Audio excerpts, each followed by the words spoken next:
You stole my heart of gold after my silver soul. Can you dig any deeper now? I gave you all I own, put you on this golden throne, but I'm a little stronger now. You cashed in on my promises, you know I'm too generous. Now I've learned to never help you out, 'cause I'm done cleaning up your mess. Found myself in my regrets. I've become a little stronger now, a little stronger now.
Too generous. Now I've learned to never help you out, 'cause I'm done cleaning up your mess. Found myself in my regrets. I've become a little stronger now, a little stronger now.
Welcome, ladies and gentlemen, to Freaky Fast Broadcasting on your Tuesday night coverage of the Full Send Racing Series. Season 5 has been a pleasure to give you the coverage for plenty of different winners. And coming off of last week, finally the drought has been ended. Cameron starting back into victory lane, but tonight the drivers try to tackle New Hampshire for the ButtKicker 175. It's going to be a long race, 165 laps at this 1 mile course, and the drivers into qualifying underway currently. 3 minutes still left in qualifying as you see Jay Becker out on track, but we're proud to give you all the coverage here on Freaky Fast Broadcasting on your Tuesday evening. My name is Sam Dyer. Joining me is Trevor Earhart. And Trevor, after last week, Cameron Sarn getting into victory lane, finally conquering that drought and kind of a slump he was in, excited to be back to a track that he's found himself in a victory lane previously. Yeah, I'm sure he's happy to come back to New Hampshire, and especially with the momentum from last week's win. But you know, we go from the high banks to the flat track here at New Hampshire, but a track that also kind of similar to Homestead provides you with multiple grooves to get around here. Who's going to be searching all the way to the bottom, maybe the apron? Who's going to be staying in the middle? Will the third lane or even fourth lane be utilized? We'll have to watch and see, as qualifying has now officially hit the halfway marker. It's Brian McCann, who's got 2 wins this season, trying to search for his third. Top of the board currently, and in second place, it's Nick Holland. Cole Sacchetti on a pretty amazing rebound these last couple of weeks to get himself back into the picture of fighting for a chance into the playoffs. Right now, the 42 is looking very stout in the speed column, as he'll be starting his qualifying time off. First lap for Cole Sacchetti, and there's still plenty of other fast drivers to watch out for. Cameron Sarton's on his last lap, so watch out on the board where the movement's going to be, as well as Andrew Medlin, 5th on the board. He's going to try to go for the fastest time, but Trevor, this flat track certainly has the potential of being very difficult for these drivers. They've been warned throughout all this week, get practice in, because it's going to be a handful. Yeah, this track can be really tricky to get around, especially getting out of the corners. Really easy to spin the tires up, trying to get power down. Cole Sacchetti goes across the line to complete his first lap. Cameron Sarton goes to the top of the board on his second lap, so P1 for Cameron Sarton. Cole Sacchetti in 8th, but yeah, Sam, this track, really hard to get the power down out of the corners. We'll see cars loose. Could be really tight in traffic as well. So it'll be interesting to see how it plays out for these drivers here tonight. It really will be. Cameron Sarton shocking the top of the board, trying to get his second time this league of the Full Send Racing Series has been at New Hampshire. Last time they were here was back in Season 3 when they were in the Xfinity car. And Cameron Sarton found himself in a victory lane, leading the most laps. Crossed the line, finishing out qualifying the 42. As Cole Sacchetti only able to bump up to 8th position. A few other drivers still out on track trying to put their times in. We take a look at a driver has to be very quick now, because he might only have 1 lap to put down. That's going to be Ryan Lynch exiting out of turn number 4, starting lap number 1 for the 3 machine. He's got 40 seconds in the tank to try to put 1 lap down, and it's got to be perfect. Yeah, he's going to pretty well get around here at a pretty good rate of speed to get this first lap in, and hopefully get himself a pretty good time, as he gets a really good exit there out of 2 down the back straightaway. And 3 and 4, it'd be interesting. Does he get all the way to the white line? Does he kind of run the middle to see if he can carry that momentum? As 3 and 4, and Sam running out of time, 15 seconds to go. Exiting out of turn number 4. Best qualifying position this season with Chicagoland, 13th for Ryan Lynch, hoping to maybe crack even closer to the top 10. And the 3 machine cross the line. It's going to be 21st position for Ryan Lynch, and that will finish out our qualifying here this evening. And again, thank you for joining with us here on Freaky Fast Broadcasting. You're watching the Full Send Racing Series, race number 7 of the regular season, officially into the second half of the regular season. So if you've been falling short, this is the time to start marching forward to make the playoffs. Only 12 drivers make the playoffs. You get a win, you're automatically locked in. And with this season having 5 different winners, who knows, we could be seeing someone else try to shock the show here this evening. As qualifying's done, let's take a look at our qualifying results. Topping the board, Cameron Sarton in the 24, carrying the momentum after last week's win. Going to be starting on the top in first. Brandon, Brian McCann going to be in second for the 8 machine. Nick Holland, who got the pole here last time they ran back in Season 3, going to be starting in third. Ross Tatum, known to be quick at these flatter tracks, 21's going to be in 4th. Jay Becker, one of the best qualifying runs the 10's had all season long, going to be in 5th position. Andrew Medlin, 6th. Brandon Colley, 99, strong run as well the last couple of weeks, going to be in 7th. Cole Sketty 8th, John Dark in 9th, and Jameson, that of Jacob Grant, going to be in 10th position. Dalton Alexander will start in 11th with Tony Brent in 12th. Tim Campbell will roll off 13th with Will Bustler in 14th. Rob Sherwood will start 15th with Travis Start in 16th. Christopher Wade in 17th. Joshua Altus in 18th. Christopher Norris will start 19th, and David McConnell will start 20th. 21st goes to Ryan Lynch that we got to see put down there last time. At the end, 22nd goes to the 6 of Jonathan Bird. The 2 machine of Jonathan Woods going to be taking 23rd position. Sam Siegel in 24th. Philip Chavez in the 101 in 25th spot. Tyler Thomas in 26th. Doug Pierce in 27th. Will Duff in 28th. 29th position goes to Alex Jones. And finishing out our top 30 is Cedric Hunter. Zach Hall will start in 31st with Christopher Melton in 32nd. Brian Wilson will start in 33rd but has an EOL penalty and will start at the back. Curtis Valechka will start in 34th, and Peter Dillon will round out our 35 drivers here tonight. 35 drivers, and kind of surprised on some of the drivers starting deeper in the field. Cedric Hunter missing out on qualifying, was having some slight issues. Will be the first driver that did not put a time in. Zach Hall also deciding not to put a time in. Very surprised by the 32, who even during practice did not look very strong. Our last season champion might be having a rough day today as drivers pull off from the starting grid and getting warmed up for tonight's race. 165 laps is going to be the total distance for tonight's New Hampshire ButtKicker 175. Stage break will be at the end of lap 45 for these drivers. No fast repairs, 4 extra sets of tires in pit road. Got a feeling, Trevor, those tires are going to be used up quite a bit here this evening. Yeah, I think tires are going to be really important along with the track position here tonight. So the guys up front going to be feeling pretty good. Same about not having to get through a lot of cars. It's going to be the guys in the back that we're going to have to keep our eyes on as they try to work their way up to the front. Going to have to work their way forward, get those great finishes. And will it be Brian McCann, Cameron Sarton? Sarton going to be starting on the outside lane. And 24, hoping for a great launch. Pace car pulls off, and it's time for green flag action. The ButtKicker 175 is underway. Cameron Sarton, Brian McCann down into turn number 1, and our top 2 still side by side. There's a really good start there from Brian McCann on that inside line. It's actually going to still be side by side with that of the 24. Cameron Sarton out of turn number 2 has a little bit of advantage, but I think Sarton's going to start to come back on him halfway down the back straightaway in the 21 there of Ross Tatum. Pretty well clear of everybody behind him as Bedlin goes to battle with Nick Holland for 4th and 5th. Going to be battling behind, but Brian McCann exit at turn number 4, leads lap number 1, goes to the 8 machine. He's been leading so many laps this season and hoping to continue on with the pace. Again, these drivers in the Full Send Racing Series have only ran here in New Hampshire once in the past. I was back in season 3 when they were running the Xfinity car, and it was the driver that led the most laps that got into victory lane being Cameron Sarton. And the driver that got the pole, Nick Holland, didn't even lead a lap for that race. So if Cameron Sarton wants to break that curse, he's going to have to get forward and lead a lap as McCann exit out of 4, still up front. Yeah, McCain just had a really good start there and was able to get clear of him through 3 and 4.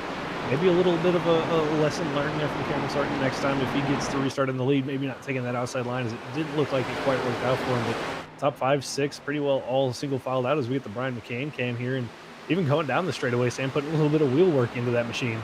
Certainly is, using that direct drive wheel, giving you the most force feedback information, feeling every bump, every slide.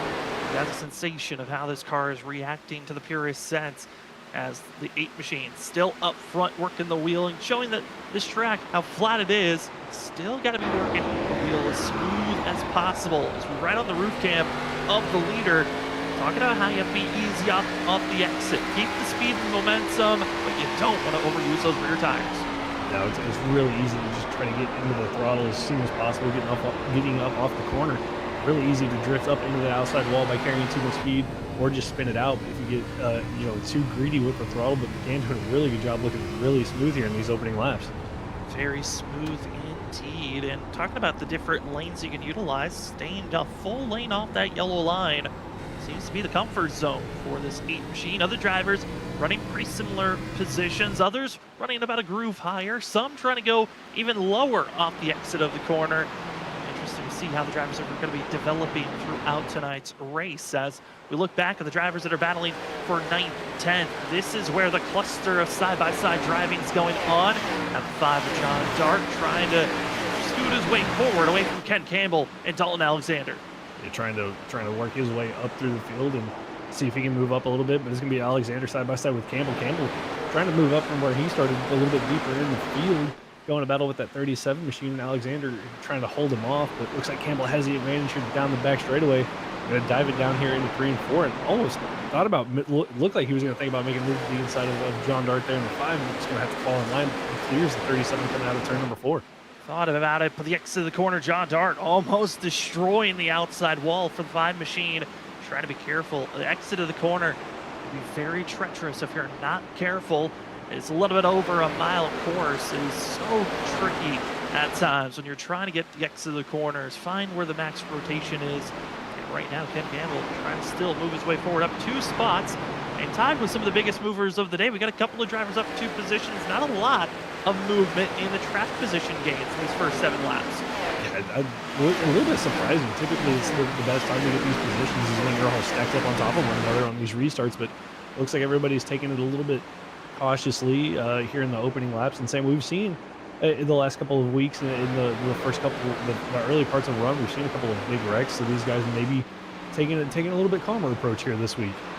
Trying to take it calm, gentle, and seeing some drivers that are known to being up front, or at least inside of our top, half of the field. Christopher Norris deeper in the field, back in 20th position. Actually, he's lost the spot from where he qualified. Also have David McConnell, and seeing Texas speed here this evening, very scattered throughout the field, and they qualified pretty close as a group, but trying to find which ways is the better advantage. Do you save your tires, or do you be more aggressive in these first 15 laps? And it looks like majority of the field thinking about just giving up the spots pretty gingerly, saying, hey, if a driver wants to take off and be aggressive, let him move. As we look forward to Nick Holland, one of the drivers that's really given up a lot of spots, down 3 positions from where he qualified, and right in front of him, driver that's up 3 positions, Cole Sacchetti, really on the move.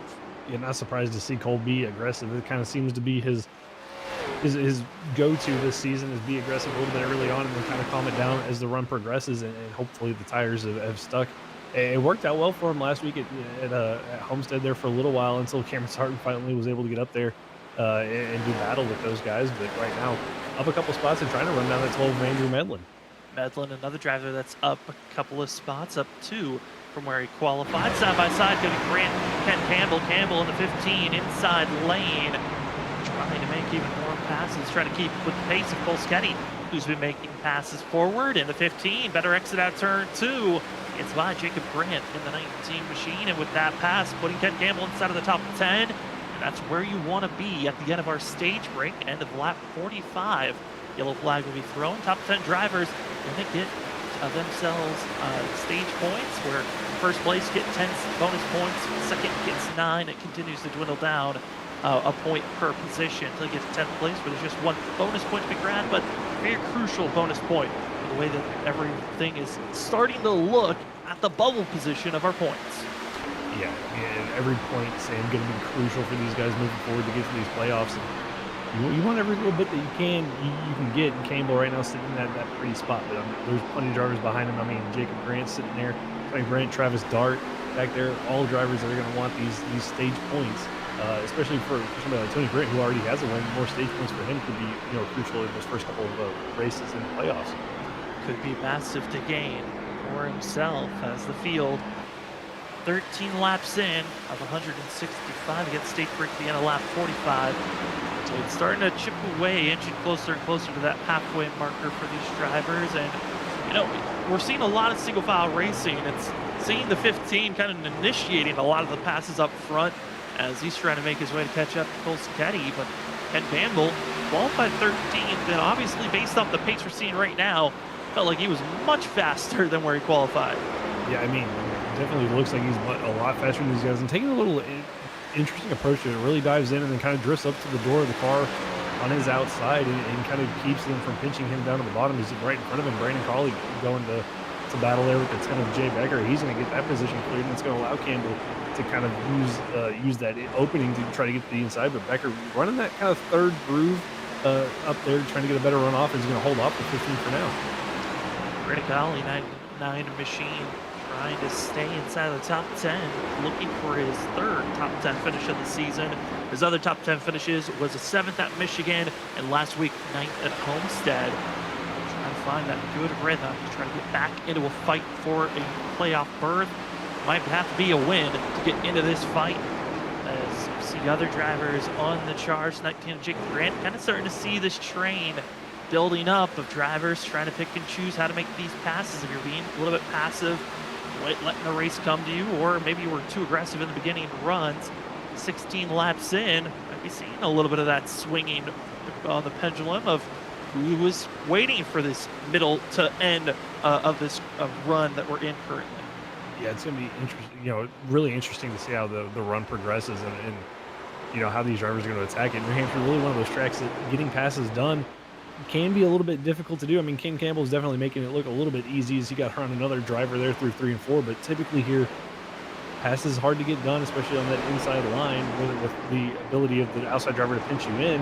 And so we'll just wait and see. Maybe the tire wear is going to kick in and make things a little bit easier. But Cole Sacchetti here trying to hold off Andrew Medlin and Nick Holland behind him. Up 4 spots is the 42 machine, and Andrew Medlin trying to hold back Nick Holland. Holland known to be fast here at New Hampshire based on the past stats, and trying to continue to stay close to the top 5.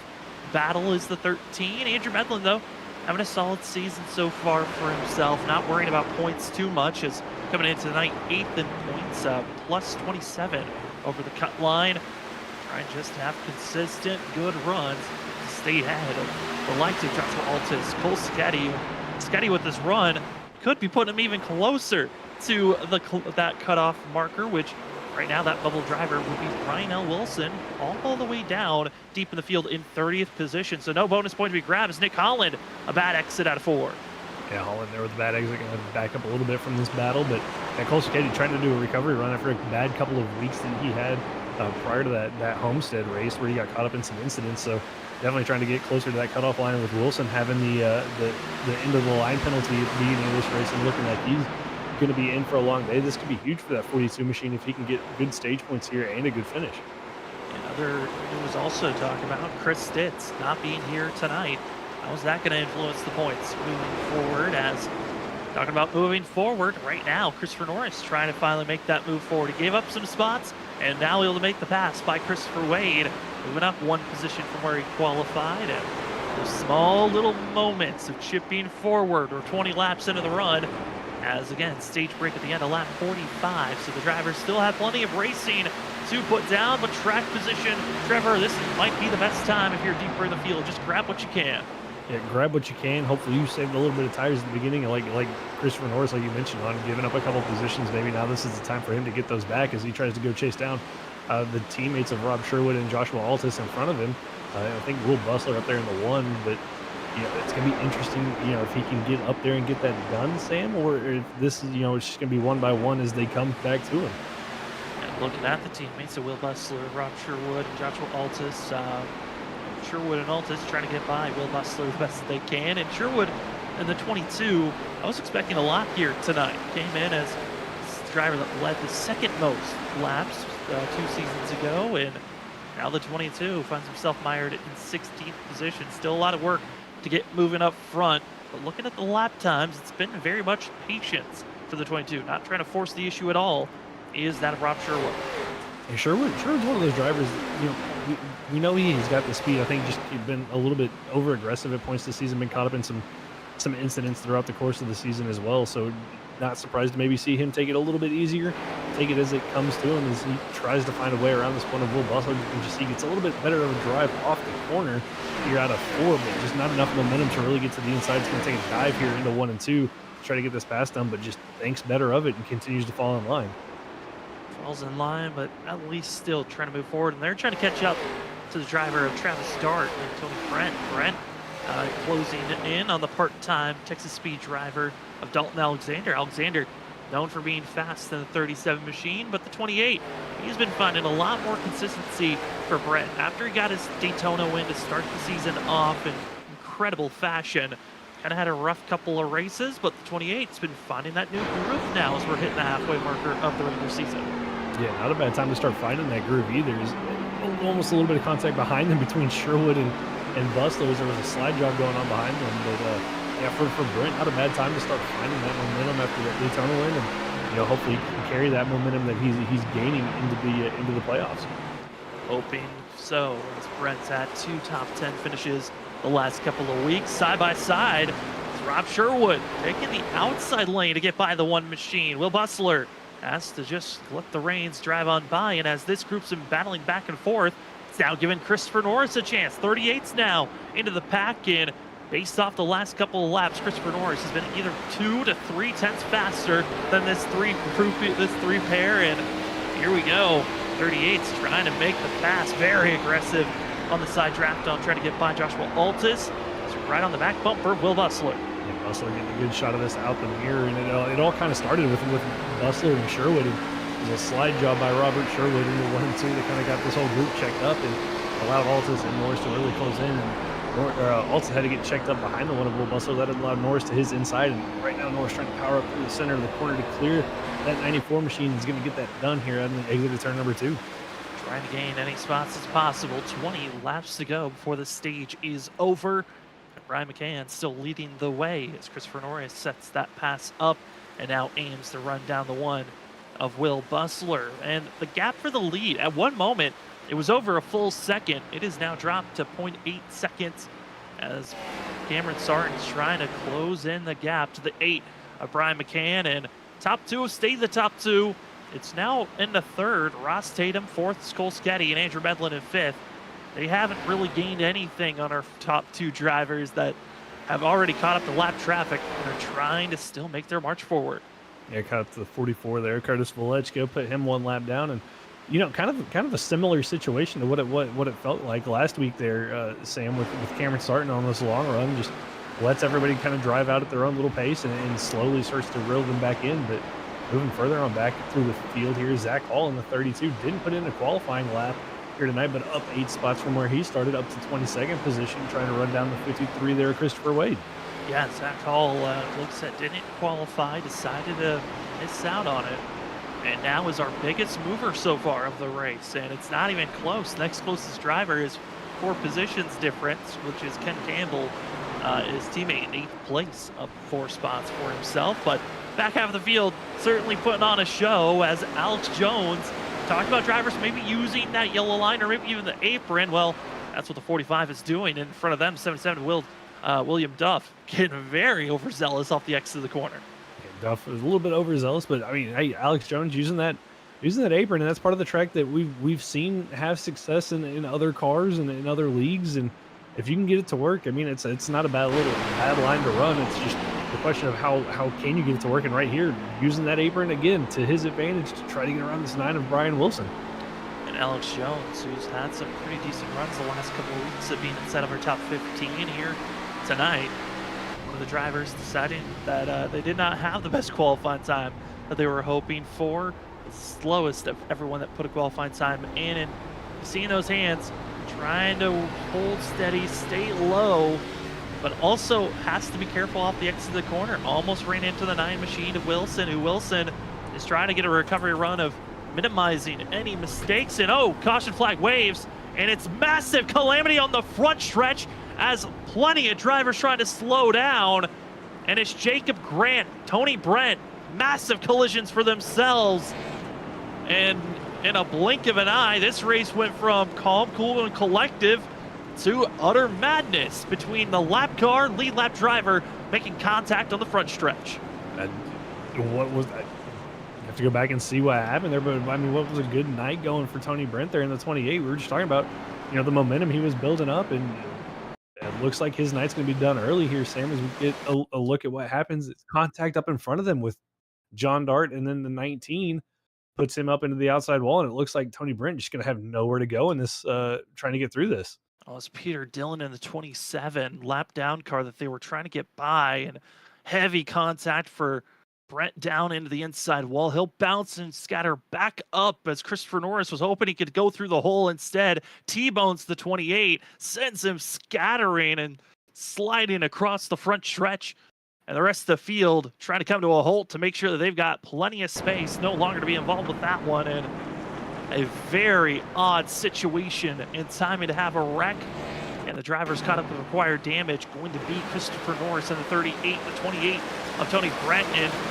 You see there Peter Dillon trying to stay off the outside wall, cranks it to the inside. And just a little bit of issue, and Norris again causing the 28 to go flipping there.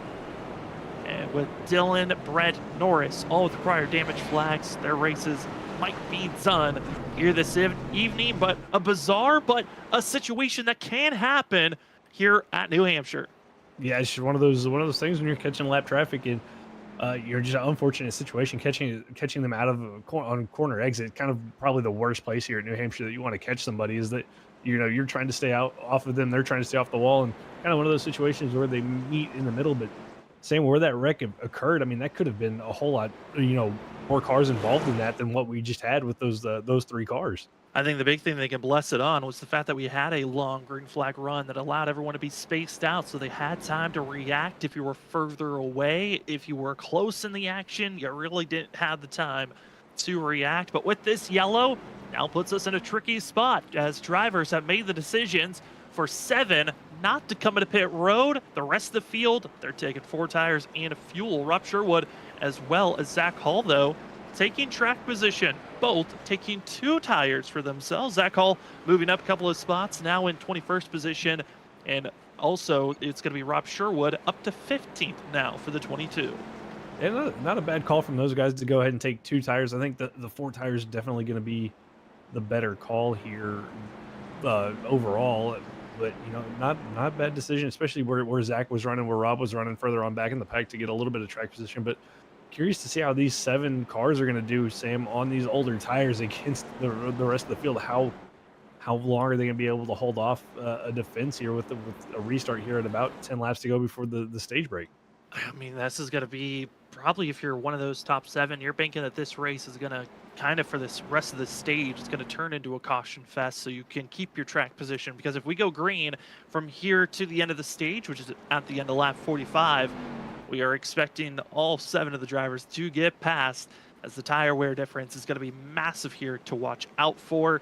But with the 7 drivers decided to stay out, one of them very happy to see this yellow come out. That means Cedric Hunter, who missed out on qualifying, was trying to get some internet in situations fixed before qualifying, wasn't able to do so, missed out on qualifying. The 7 actually had to start on pit road, missed out on the starting grid, and now finds himself in an up front top 10, but in a treacherous position, as we're going to have a 10-lap shootout of who's going to be getting bonus points. Top 10 drivers get a stage bonus points for themselves.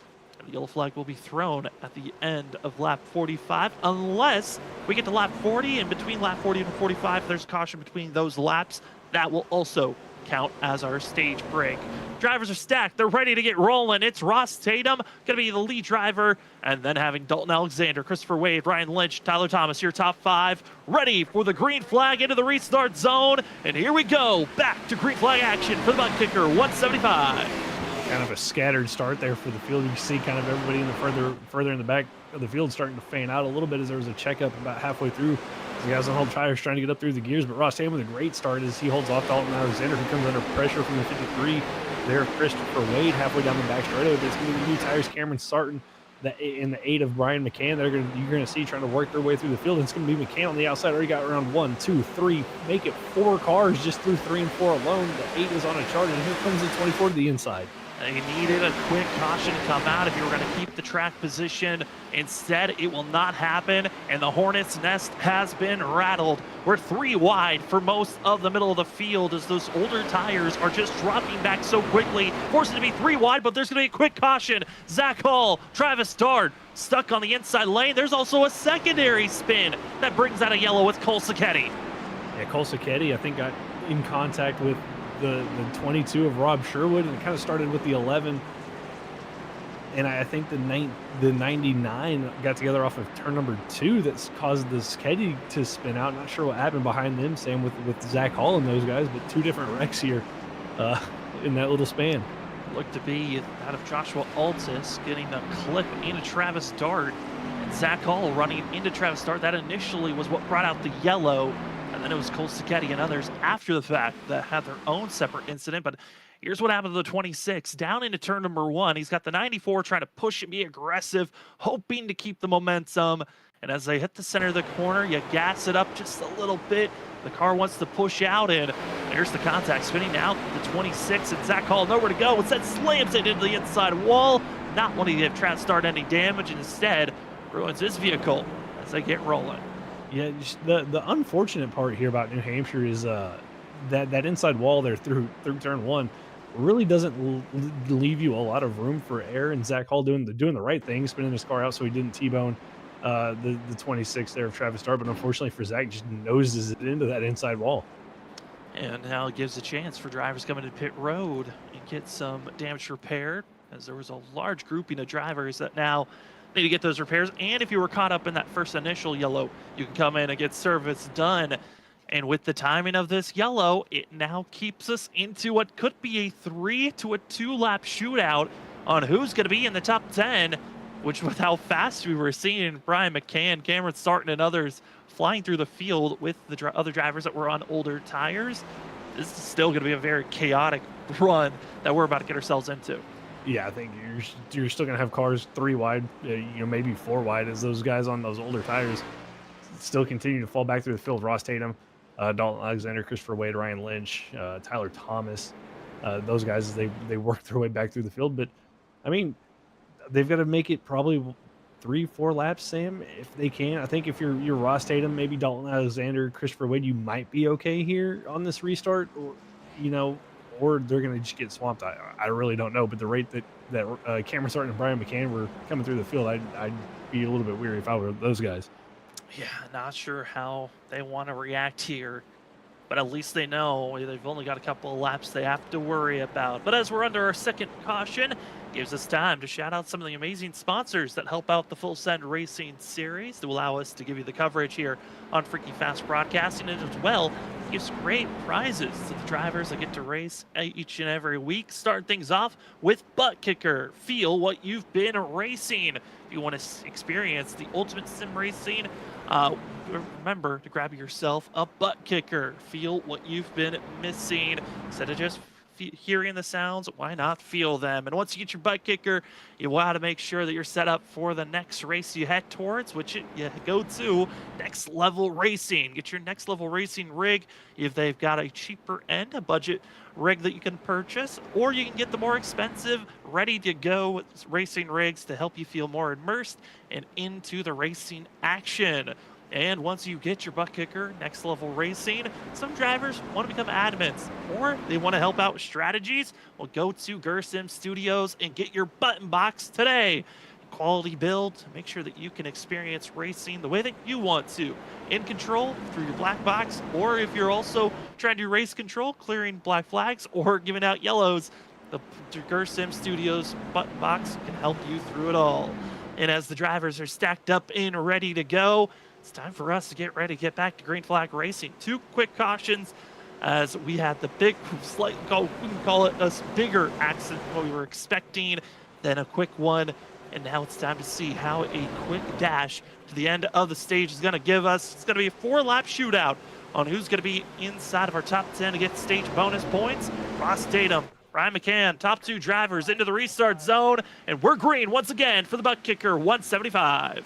Ross Tatum's going to be a sitting duck here for the 8 and the 24, McCann and Sarton, but Sarton kind of boxed in on that bottom line, going to have to go to the outside of the 21 machine of Tatum, but McCann already to the lead, 3 wide behind him with Brandon Colley, Christopher Wade, and 3 of Ryan Lynch, and then right behind him, they're wrecking his way, gets spun around. Christopher Wade, Nick Holland going to be involved with that one. Also, Brandon Colley down into that of the grass, and because that's off the racing surface, we stay green. As Brian McCann taking the lead position, Cameron Sarton going to be in second, but a big scare, heavy damage for the 13. We'll see how that's going to be influencing these drivers as a lap goes down. It's now 3 laps to go before the stage is done. Yeah, an unlucky break for Nick Holland and the 99 there of Brandon Colley, but that battle and still continues as the guys on older tires continue to, and they're spinning down the back straightaway. The 13 goes around. Nick Holland into the outside wall. Travis Dart, heavy contact late. They're even piling in more as McConnell's going to be on the inside. The 9 is well involved. And that will be our stage break caution. That will settle the storm. And Trevor, this is where things get chaotic because I feel like this type of racing might not be done just yet. I don't think it's going to be done just yet, but I think it's kind of all kicked off just because of the old tires versus new tires and people just trying to get through the field, guys falling back. And for Nick Holland, I mean, that was a rough last 4 laps for that 13 machine being caught up in 2 different incidents. Nick Holland, 27th position for himself after the spin finally concluded. But old tires going to be seeing the exit of the corner, trying to make a big move to the outside, but that big move loosened up the rear end, and everyone else scatters to get on by. There's the 4, the 9 making contact, and the 26 late incident. Just were not able to get fully clear, so the rest of the field gets involved with that one. Yeah, nowhere to go for Travis Start. They're trying to get through it, and McConnell gets clipped, gets into the 9 of Brian Wilson. They both spin, and I think that was about it for cars involved. But I mean, again, just old tires, new tires, and that's kind of the results that you get, Sam. And looking more and more like we got a couple more modified cars out there this week, trying to just make it to the end of the race. But I mean, that's the way short track racing is. You expect the damage to build up, and drivers can get the damage repaired. It's because of how slow they're going, slower than an usual 1.5 miles or other mile course. It enables these drivers to take a lot of beating and banging and still stay in the fight. As Zach Hall will get the lucky dog spot. 32 back on the lead lap, giving us back to 32 drivers on the lead lap with the numbers lining up there. And some drivers already hitting pit road, some still staying out. Shockingly, Dalton Alexander and Tyler Thomas still yet to pit. And I think the reason why might have been a thought of, well, maybe we have to be in the position once we cross the line at lap 45, at the end of lap 45, or maybe a different thought is Tyler Thomas hits pit road, Dalton Alexander still stays out. Yeah, interesting call there from the 37. I think I'm kind of there with you, Sam. Maybe just didn't realize that he needed to pit when the pit's open, but maybe this is part of his pit strategy, and we're just, he's got a really different pit strategy compared to everybody else. And speaking of different pit strategy, man, everybody from Brian McCann all the way down to that of Philip Chavez electing not to pit this time by, and everybody behind them coming in either on that last caution or right there on lap 44. I think a little bit of confusion for the drivers over the radios. They're actually getting clarification on how the stage points were going to be given out. Some drivers, again, thought that it was once the completion of lap 45 was done and whatever spot you were in, that you were the driver going to get those points. Why some drivers decided to stay out, that was the reasoning why. While they just were given the information of it was at the time of the yellow, because of that 5-lap period between lap 40 and 45, a caution flag came out between then, and that would count as our stage once the yellow was thrown. So all the drivers that were inside of our top 10 in a comfortable spot once the yellow flag came out, which Ryan McCann was in that lead position, so the 8 machine will find himself gladly taking the maximum points. And Dalton Alexander now in this probably the scariest position you could be in, as currently on, compared to the drivers that are back in 11th, on back is on 45 older tires than everyone else, and also being around 30 lap older tires than the drivers that are directly around this 37. Yeah, I think Dalton's going to be in a really rough spot here on this restart with those old tires, and then he's going to have to pit fairly soon, Sam, I believe, for not only just tires with how off the pace he's going to be, but probably for fuel as well in the next 20 laps or so for that 37 machine. But we'll see how he does here on this restart as the pace car is getting ready to pull off. Pace car's pulling off. No more stage racing. It's all about who's going to get into victory lane. As Brian McCann, Dalton Alexander jumping the start just a little bit. McCann was playing a little bit of gamemanship there, and now will be taking the lead position down into turn number 1. Yeah, Alexander tried to jump that restart and cautions out instantly here. And it's William Duff, 77. With the timing, with everyone expecting to take off, the outside lane reacted when Dalton Alexander took off. The inside lane reacted to those other drivers. And the 77 gets ran over on the inside lane as he was waiting for the takeoff position. And we'll bring out a quick yellow before we even made it to turn 1. Yes, the kind of what happens on these restarts. You get kind of a late or an early jump, and then a late reaction from the leader can cause a lot of checkups. And exactly the cause there of that caution was just drivers trying to anticipate the start there, didn't anticipate it well, and the accordion effect happens. One driver was involved, and that will be the 77. So a quick just incident involved, out of it. And this will give time for Dalton Alexander coming to pit road, or really keep the track position. Those answers, those questions will be answered very shortly. But for us up at the booth, as we're past the stage break, we're actually going to take our first commercial break of this evening. Thank you, ladies and gentlemen, for joining with us on your Tuesday night, watching the Full Send Racing Series. It's the ButtKicker 175 at New Hampshire, the 7th race of the season. It's been a good one so far. Different strategies, lots of wrecks so far. We will be back to give you more action right after this.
They're 5 wide behind for fifth. Oh my, the 5 wide here. This ain't gonna work. They make it last. Bumping and banging to the end. They're beating banging for the lead. Sora still with the shot here. Coming off a 4. That's it. It's Bottom line, here it comes. Oh no, Carter gets wrecked. It's gonna be that Nick Crawford. The 74 gets through somehow, and they just completely demolish one another. Trying to drive it down low, drifting up, trying to be the stealer. Here he comes, Cedric Hunter. He does it. He steals it. But he somehow drove it in according to Reckon. Oh, they wrecked! They wrecked each other! The top two bounced into one another. Just too much of side drifting off of, and they gotta be careful. Oh no! The 4 demolishes in the 28.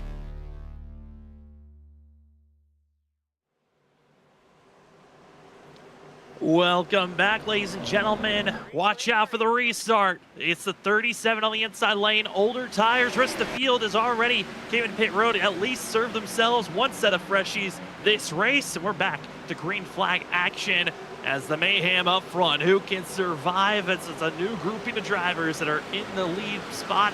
The middle of the pack, very chaotic. This is around 10th place currently as Cameron Sarton trying to get himself up front. And Cameron Sarton, one of the first ones of the group that came down there at our stage to get fresh tires, trying to work his way up through the field, is kind of everybody around him on a differing set of strategies. Either came in on that 32 with that first caution, came in during the subsequent 2 cautions that we had, and some drivers on different tire strategies. Same, trying to work their way up through the field as Andrew Medlin working his way up to the inside of the 10 of Jay Becker. Look how much wheel that he's putting into that 12 machine to get through the corners. Third driver, those that just came into pit road to get service done for themselves, and back in 12th spot, trying to get ahead of Jay Becker, who just topped off on fuel the last time he came into pit road. 9 laps ago, now make it 10 when they cross the line.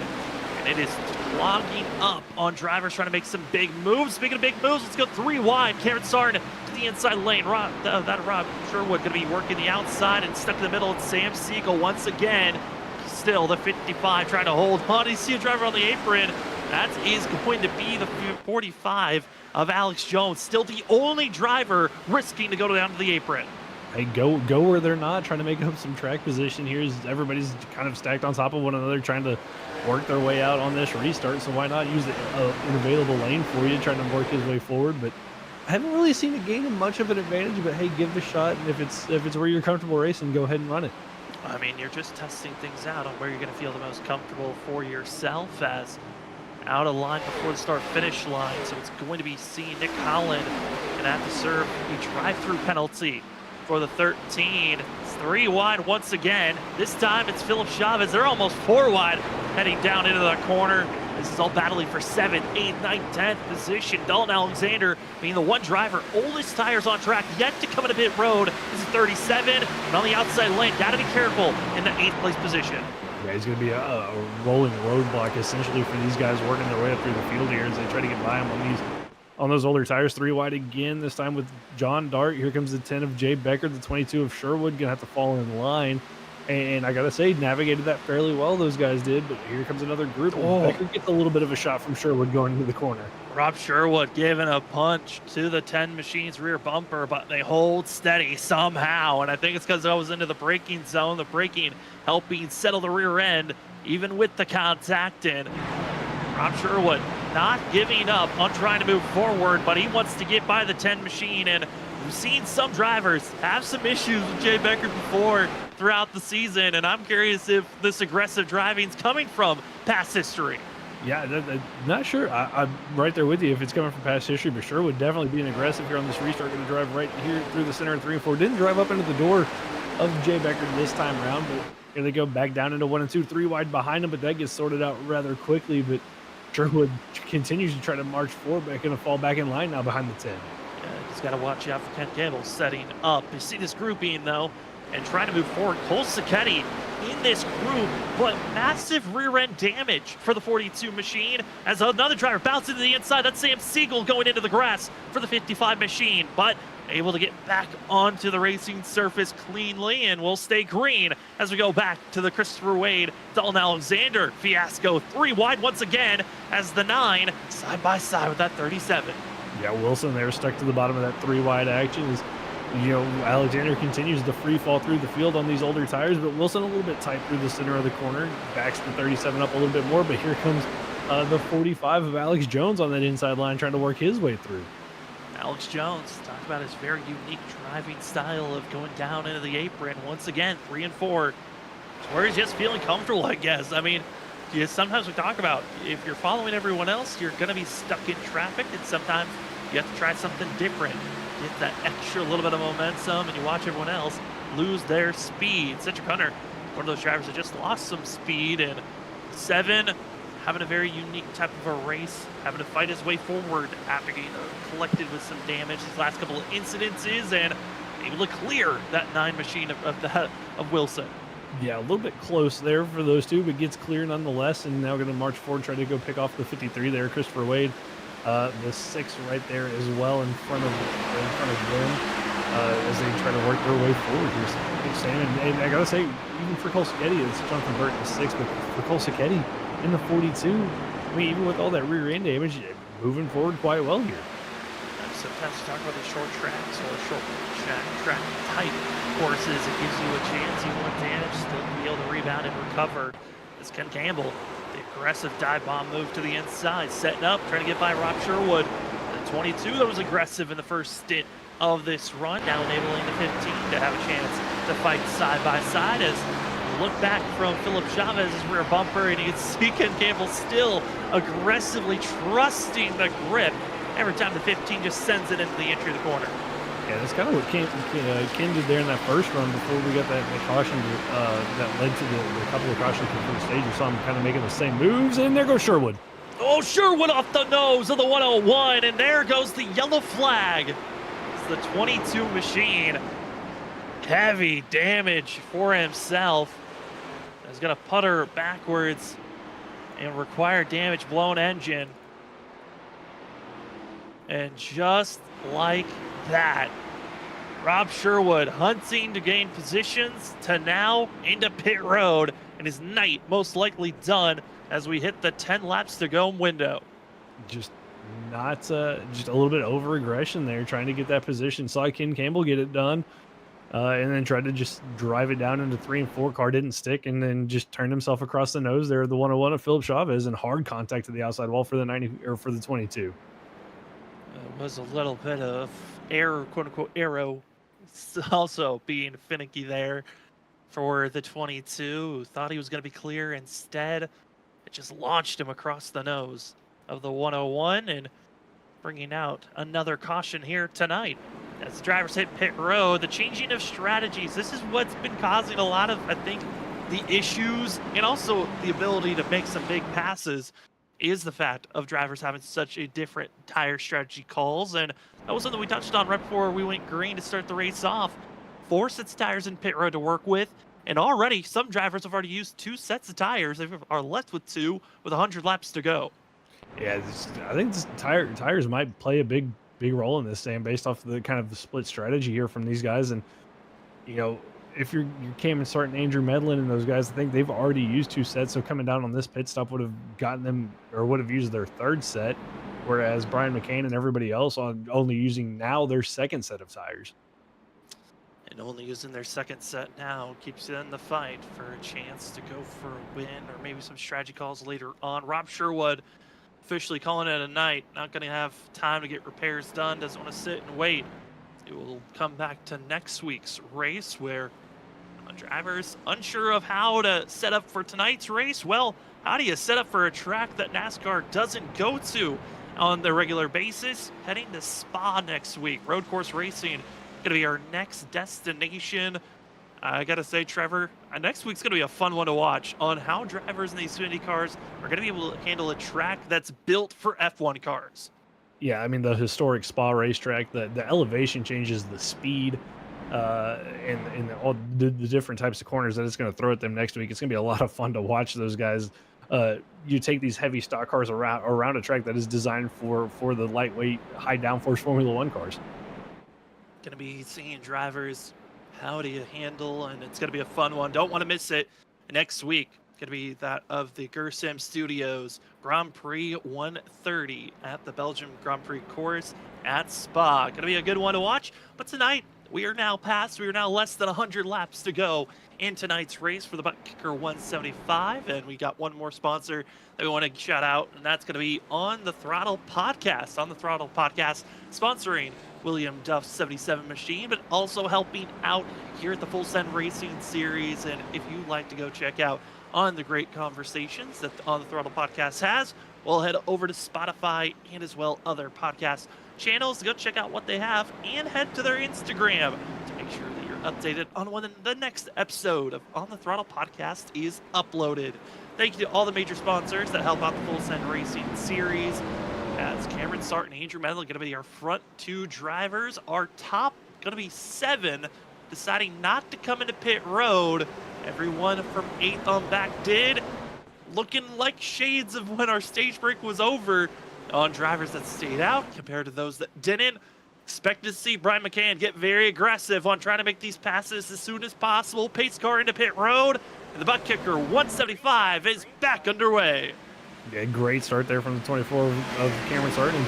I think he learned his lesson. Sam took that inside line compared to the outside line that we saw him take at the start of the race. But it's going to be that battle for second between Andrew Medlin and the 15 of Ken Campbell. How aggressive is the 15 going to be here on his teammate of Campbell? And then what's going to happen with the 8 of McCain? He's going to be side by side with the 39 of Doug Pierce. But he's got a couple of really hard cars that he's got to get through to catch up to that 24 machine. As Christopher said, the black flag cleared and it was given to him for the 38 machine. The rest of the field still trying to figure out how do you get by Brian McCann. Down low, anywhere he can go, gets below the 3 machine of Ryan Lynch, and that's the lowest exit I think I've seen anyone take out of the exit turn 4. Very shallow entry to turn 1, and the 8, he's got the grip, and it's enabling him to make these very aggressive moves. Enabling him to make these moves, but they're going to be 3 wide here down the back straightaway. It's McCann, it's Cawley, the one of Will Bustler's Bustler on the same pit strategy, I believe, as Brian McCann. Going to use that outside line to his advantage, clear the 99 and the 8.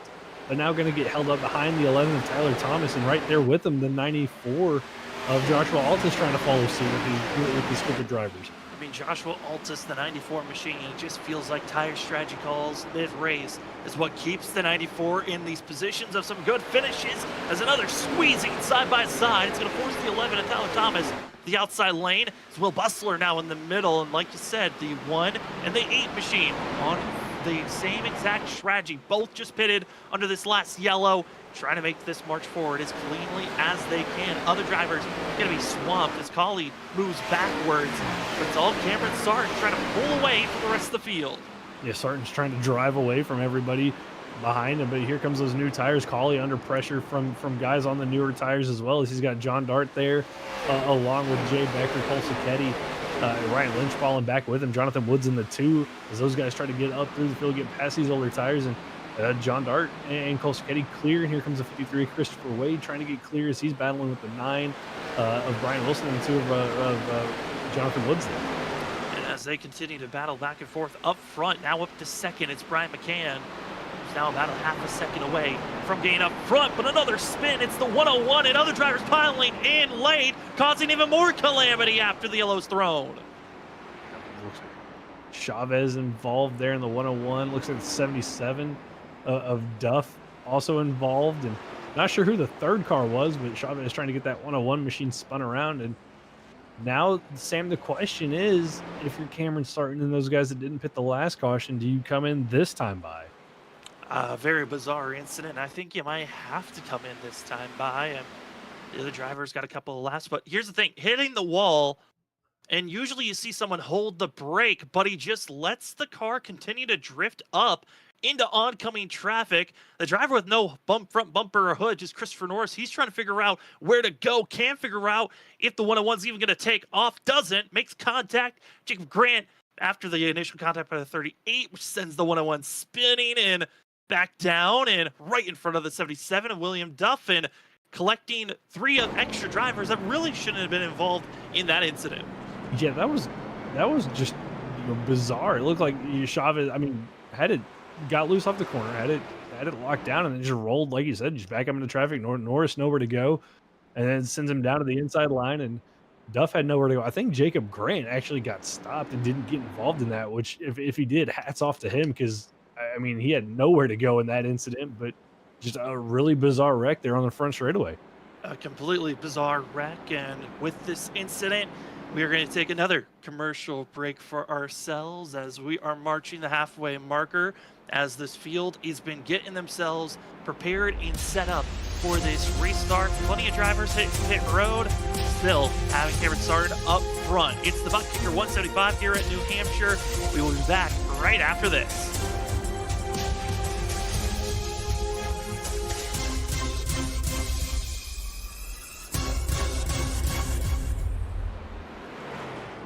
Racing isn't easy, but experiencing it is. iRacing puts you in the driver's seat with the industry's leading sim racing game. Drive on laser scan replicas of the greatest racing circuits from around the world. Go head to head against other drivers chosen by skill-based matchmaking to ensure competitive racing at every level. Compete across all your favorite series in officially licensed cars engineered to deliver the most accurate driving experience possible.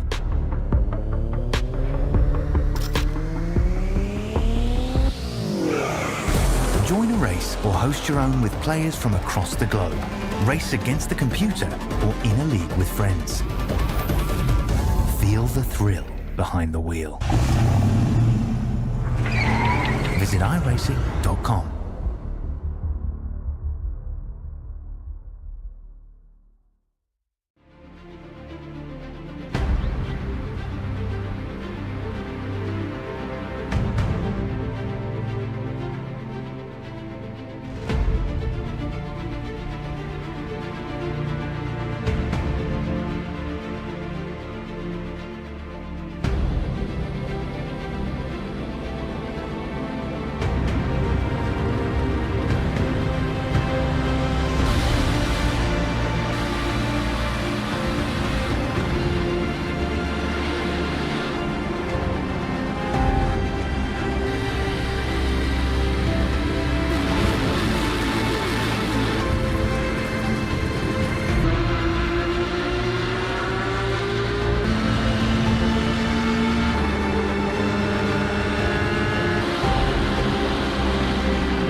center. Basket can't defend. He's got the outside line for the second part, and he can't hold on. Going the long way around. We're going to be 3 wide for the lead as they all come to the line. Who is going to take it in the end? And here comes Lockwood. He's going to make the move to the outside. Quinn tries to force him off a little bit, but there he goes. It's going to be side by side through turn 1. Will he be able to cover him off? He does. Weaving back to the left-hand side. Reynolds is trying everything. The kitchen sink is being thrown at it. They're leaning on each other. Coming into turn number 3. It's going to be a drag race through 3 and 4. Coming back to the line. Here comes Trish on the bottom. Richard's going to hold the inside. Tries to be the late breaker here. They're going to be side by side through the final chicane. They bang doors, but keep it clean. As they're still 4 wide on the run down into the back straightaway. Demerit's looking for a line as well. What is going on in Michigan? Novak into the fence. They're still beating and banging. Oh my and to the goodness. line. He is much faster coming through there. Is there damage on Challenger? Abramitis is ahead. There's going to be a race to the line. Who is going to get it?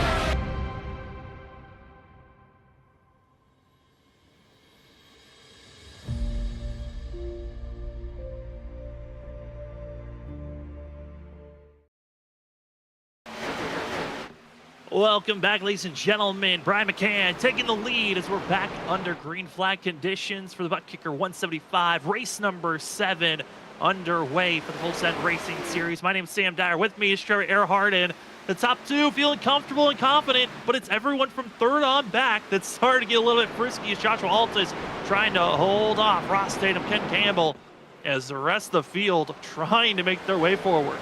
Yeah, Campbell, Tatum, Altus all doing battle. Tatum with a little bit of a wiggle. Here comes Will Bustler, but I think it's going to be Cameron Sarton saying that might be a little bit of trouble here. He stayed out under that last caution, hasn't come down pit road. He's got about 20 lap older tires than everybody around him, so this 24 might get swamped up here by the field once they catch up to him. But you know, everybody else trying to get these positions for themselves. I can tell you what, John Dart there in the 5 up into 6th place, sneakily and quietly working his way up into the field, almost into the top 5.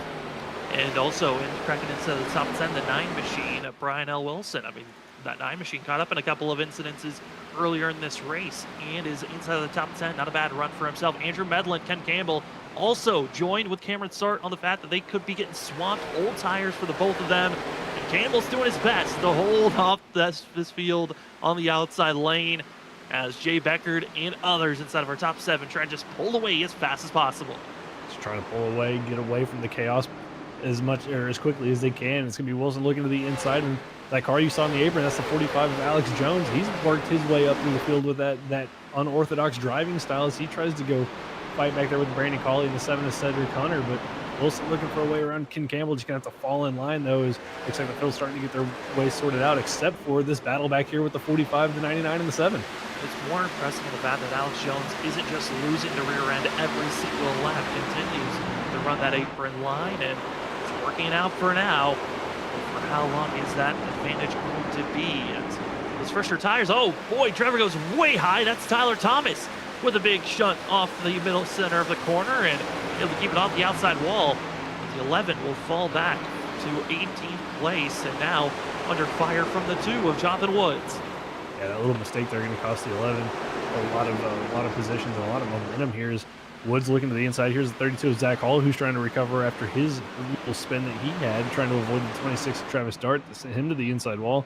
He tries to make his recovery run, but Woods to the inside, going to drift up just a little bit, almost make contact with the 11, but that battle still going to continue here at turn number 2. And the different styles of how you want to run this racetrack. We've seen that of Alex Jones's on the apron. Other drivers like to run the way that the corner is, a natural just flowing curve. Others like to go for the diamond, where you just send it off into the corner, get to the apex of the corner, you turn the car as fast as you can straight, or the maximum speed on the straightaway. And I see it there, driver on the inside, more so trying to go for that diamond aspect. Everyone else running smoothly is seeing drivers moving forward, riding on board with Cole Sacchetti side by side with Ken Campbell, as we're watching Jay Beckard and the 24 of Cameron Sart side by side. Yeah, Sart really starting to fall through this field on those tires. And here comes Jay Becker, who quietly had a great night going for himself here in this 2 machine, trying to get back up into the top, trying to fight for what is 6th position. And then Cole Sacchetti on board with him, watching the 15 to 9 go by him. But I got to say, for Cole Sacchetti, I mean, we saw him spun out on the inside. down the back straightaway at one point tonight. You can see the rear damage directly to his car working his way through the fields. Brian Wilson, great onboard camera here with him, is just kind of the boxed in effect as he rides behind the 15 of Ken Campbell. Can't go low because there's the 42.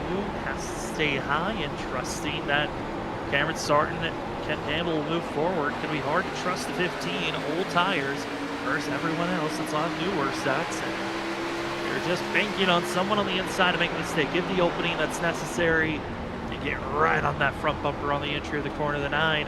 Known to be quite good at the short tracks as well as road courses, as they are getting very close to one another off the exit of the corner. Yeah, really close to each other. Cole Skinny had to give up a little bit of momentum there. And here comes the 37, Sam of Dalton Alexander, the car that stayed out the longest out of everybody. He came down and took his first set of tires, and look at the 37 go. His first set, 22 laps ago.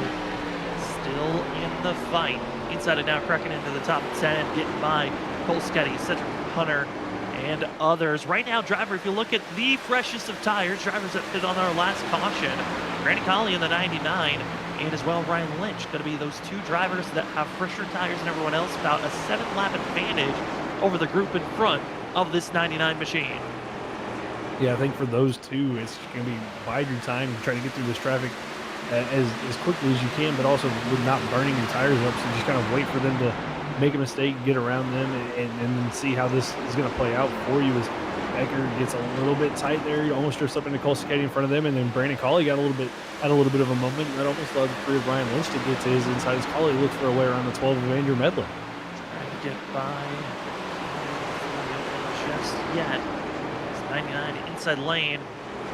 Trying to run that second groove as Medlin was thinking the same idea. Almost contact between the two drivers, and as well in front of them, 42 Cole Sketty and Jay Becker finally finish out their squabble. As the 42 will get in position, and with everyone running that same lane, we were talking about how kind of can turn into an accordion effect. Everyone runs the same lane. It could actually be the slower line at times because everyone checking up on one another. That's where Alex Jones and other drivers that are running that all the way down to the yellow line could find an advantage in moving forward faster.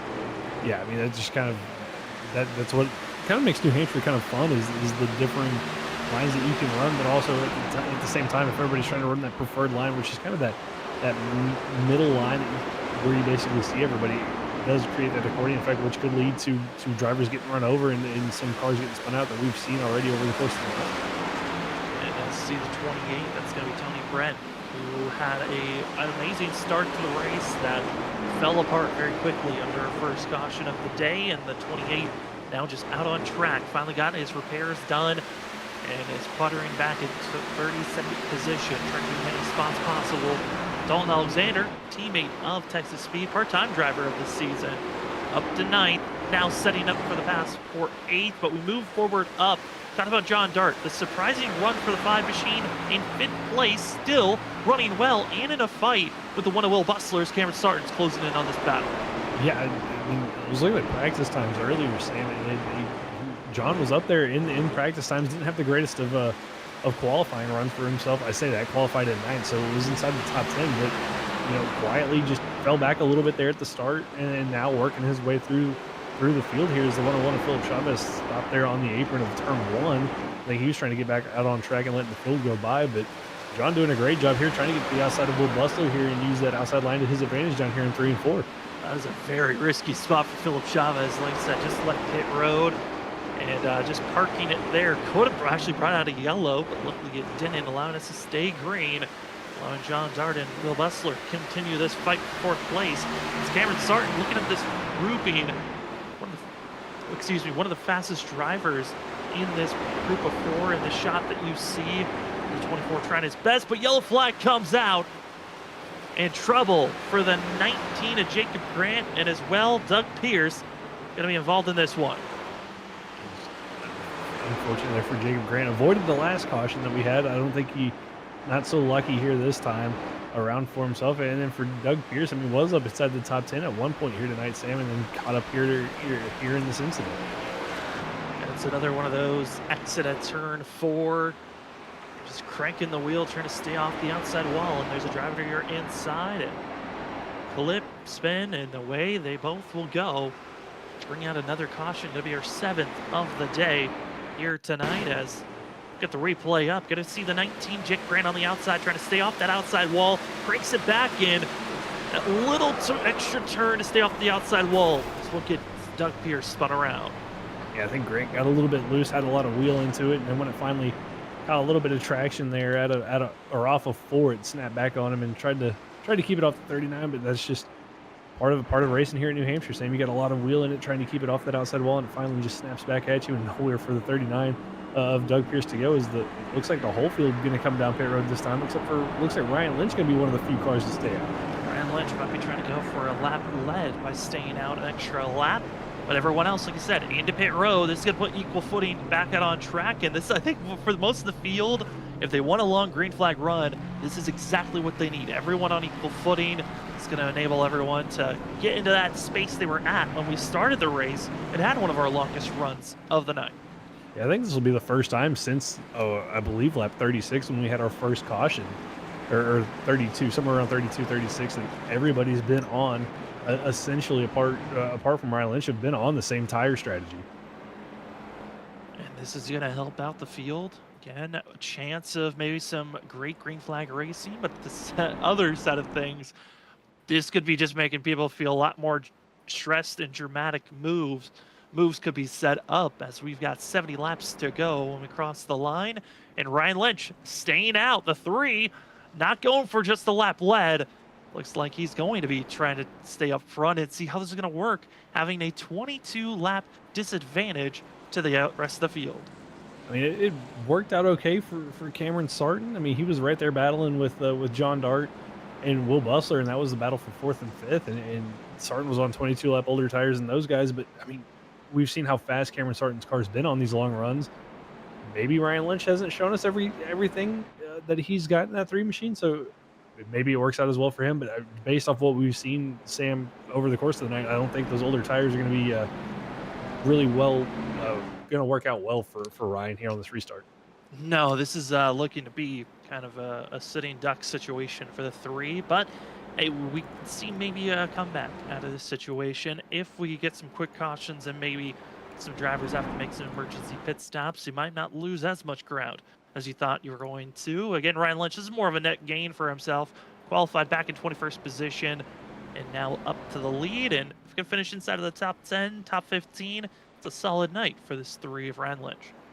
Yeah, it'd be a great night for him if he could get himself into the top 10. But got Brian McCann's going to start to his outside, and then you got Ross Tatum, Altus, Joshua Altus, John Dart, and Cameron Sarton all right behind him. It's gonna be a tough ask for this 3 to hold off those guys in the next couple of laps. That it is, as we've got our 3 cameras up top. Right is going to be Travis Dart. In the middle is Andrew Medlin, and on the bottom going to be the 8 machine of Brian McCann. And they're all scattered throughout the field. Travis Dart's only back, mired in 28th position. Andrew Medlin in 15th, and the 8 of Brian McCann got to be in 2nd spot. So a lot of different styles on how you're going to attack this restart, because for the up front, McCann, he's got to time it perfectly to try to get by the 3. Well, the other 2, they've got to be patient and wait until they're finally able to take off without running into the driver in front of them. As we're seeing the pace car pull off, it's time for the ButtKicker 175 get back underway. And here we go into the restart zone. The 3 gets a great launch. McCann setting up on this pass on the entry of turn 1. Yeah, everybody up through the gears, and McCann looking for that way around the 3 here. Ryan Lynch is not going to take him long. Lynch goes high. Here comes the 8 already clear and into the lead. It's going to be 3 wide for 2nd place out of turn number 2. Lynch, the 94 of Altus, the 21 of Ross Tatum. Altus going to try to take over that 2nd spot, but still going to be 3 wide, headed into 3s. Cameron Sarton just sits there and waits for this battle to end. Now it's going to be side by side for 2nd, but Altus looks like he's going to prevail out of turn number 4. McCann, simple, steady, gets the job done as the 3 of Ryan Lynch continues to fall backwards. A quick dive going on for drivers deeper in the field, as it looked to be a scare between Cedric Hunter and others in the middle of the pack. But Ken Campbell trying to resettle back in, get moving for himself with the middle of the pack. Fresh rubber, everyone on equal footing. It's difficult to make as easy as passes as when the driver in front of you used to have the older set, as Dalton Alexander, last season's champion, and Zach Hall on the outside, side by side, battling for this 11th position. Battle for 11th It's still going to be side by side. Zach makes a little bit of contact. There goes Alexander in the wall. He's going to spin back across the racetrack, and it should bring out a caution. Cedric Hunter involved in more. It's going to be Alex Jones, Cedric Hunter, and I believe as well with Sam Siegel involved with that. And what a call by our producer, Robert Moyer, switching to this battle that was getting hot and heavy, and ultimately bringing out another caution, and aggressive driving sets us up for our 8th caution of the day. Yeah, I think it was kind of the similar situation to what we saw with Jacob Grant on that last caution. Zach just trying to get as much wheel into it, getting off the corner of turn number 4, and the car just kind of broke loose on him, caught the 37 there of Dalton Alexander and sent him along for a ride down the front straightaway. And unfortunately, Sam, with how narrow the front straightaway is, once he made contact with the inside wall, bounces back up across the track and collects a couple more race cars. And those extra little bits of bumps and bruises have been a lot more disastrous for the field than really the initial spins here tonight, as now Dalton Alexander and Cedric Hunter are both going to be dealing with required damage that will send them into pit road. Jacob Grant going to be joining as right before this yellow flag came out. He called it a night for the 19, joining up with Robert Sherwood and Peter Dillon that called it a day earlier as well. Could we see more? As Dalton Alexander being a part-time driver, Cedric Hunter park at the start of the season. The 7's got to stay and get repairs and get back out there on track. But right now, I got to say, Trevor, this is looking more and more as the season progresses that if Cedric Hunter is going to run for a championship, it might have to turn into a win-in-your-end situation. Yeah, I think Cedric's going to find himself in that must-win situation. It's kind of been a rough start for him. I mean, like, we had this starting to park a couple races at the start of the season, been involved in a couple of wrecks in the races that he has run or wanted to run full-time. And I believe last week, or maybe it was the week before at Iowa, had some equipment issues for himself. They took him out of a chance at a good finish as well. So I think you're going to be spot on there with that evaluation. And with the field settling in, getting those damage repairs, the other driver that was involved, David McConnell, in the 4, he's getting service done. On top of that, Alex Jones, Zach Cole, Cedric Hunter, Dalton Alexander all into pit road, and Nick Holland going to get service done. Getting a quick fuel, tires, and back out on track. Going to be Christopher Melton in 21st position, Curtis Valechka in 22nd, and 23rd, William Duff. Duff caught up in that Philip Chavez incident that happened a few cautions ago. Still able to get running for himself, but Christopher Melton and Curtis Valechka, I feel like we have to talk about those drivers at least once a race on the fact that they keep their nose out of trouble, and once again, they're trying to move forward and go for at least a top 15 finish. Yeah, I mean, it's like week in, week out. I think we come to them about the same time in the race just to see how they're doing, and they're right there outside the top 20, just trying to gain as many spots as they can. And I mean, just like you said, stay out of trouble, gain all the spots, and see where you end up. And I think this week looking fairly good for themselves as they're going to restart just outside the top 25. Once again, going to be topping off on fuel, getting slight damage repairs, and they'll get back out on track. Going to be falling deeper in the field instead of being up in 21st and 22nd. They'll be back in 26th and 27th for themselves. Up front, still Ryan Lynch is yet to go into pit road. He'll be on those older tires compared to the rest of the field that pitted under our last yellow before this one. And it's Brian McCann, Joshua Altus, Ross Tatum, Cameron Sarton, and John Dart are top 5. Ken Campbell, Will Bustler, Ryan Lynch, Cole Sketty, and Brian Wilson going to be your top 10. And looking at the drivers that are inside of our top 10, I mean, John Dart, we were mentioning it, what a run he's having right now. But Joshua Altus, once again, one of our biggest movers of the race, and it comes down to tire strategy that puts the 94 up front, challenging for a top 5 finish again. Yeah, I mean, just playing it well. And I'm thinking back to the last time we were here in the Xfinity car. I want to say he was having a great run as well there, and then kind of got caught up in some bad luck in that race. I believe it was a playoff race as well, and just got caught up in some bad luck. So not surprised to see him up there, but definitely using that tire strategy to his advantage to gain the 16 positions that he has. Yeah, and thinking back to that, Joshua Altus qualified 6th under the last time they were here. That was back in season 3, the only time that they've ran in the Full Send Racing Series. And Joshua Altus ultimately finished in 8th place for that race. So again, he has the speed. Can he continue on with the great momentum as we're back to green flag action? Brian McCann, Joshua Altus already single filed out. It's side by side for 3rd place. It's going to be the 21 Ross Tatum, 24 Cameron Sarton. They're going to be side by side, but not for long. As Tatum gets that position clear, Sarton just going to fall in line and see what he can do here. It's going to be side by side behind them for 5th and 6th, though. Ken Campbell, John Dart, that battle is going to continue down here into 3 and 4. Campbell going to be really aggressive on the entry, using that outside line to his advantage. Gets clear of the 5, and now the 5 going to fall under pressure here from the 1 of Will Bustler. Will Bustler's been looking strong. Ken Campbell's been very strong here this evening. In the 5, I have to just continue to drop back. Might be able to settle in around 9th and 10th position based off the lap times that we're seeing right now. Ryan McCann, once again, trying to just pull away from the rest of the field as everyone single files up. It's back in that of 11th and 12th, where the drivers are still side by side. It's going to be Ryan Lynch, Brian Wilson, the 11th, Tyler Thomas, all together there with Jay Becker trying to poke his nose in, see where he wants to go, and they got to be careful on the exit there as they almost make contact back behind the 15 here with Ken Campbell, where all that battling's taking place. But Ken just trying to do what he can to hold on as we drop back to Brandon Colley under pressure here from the 12 of Andrew Medlin. Medlin trying to make his way forward the best that he can currently, and you're also seeing the 9, the 11. It's Tyler Thomas in the 11, the 9 of Brian Wilson. Wilson needing a strong run here tonight. Comes in as the bubble driver in 12th place in points. He had a 1-point advantage over Joshua Altus. Well, Altus in second. With the way that they're running right now, we're going to be seeing either the 94 or the 42 taking over that top spot. And we can take over that 12th bubble position in points. Yeah, you might see that, but that means not a fault from Brian Wilson. 20 spots from where he started. He was spun around at one point tonight. Samson doing everything he can to try to hold on to that bubble spot in the points, but up in front of them, it's going to be Cole Siketti under pressure there from the 99, Brandon Colley, the 12 of Andrew Medlin, and Siketti with that damage, trying to do everything he can to hold off a hard-charging Brandon Colley and Andrew Medlin. That rear end, that right rear really punched in for the 42. Kind of causing slight parachute effect on the straightaways, causing a lack of speed.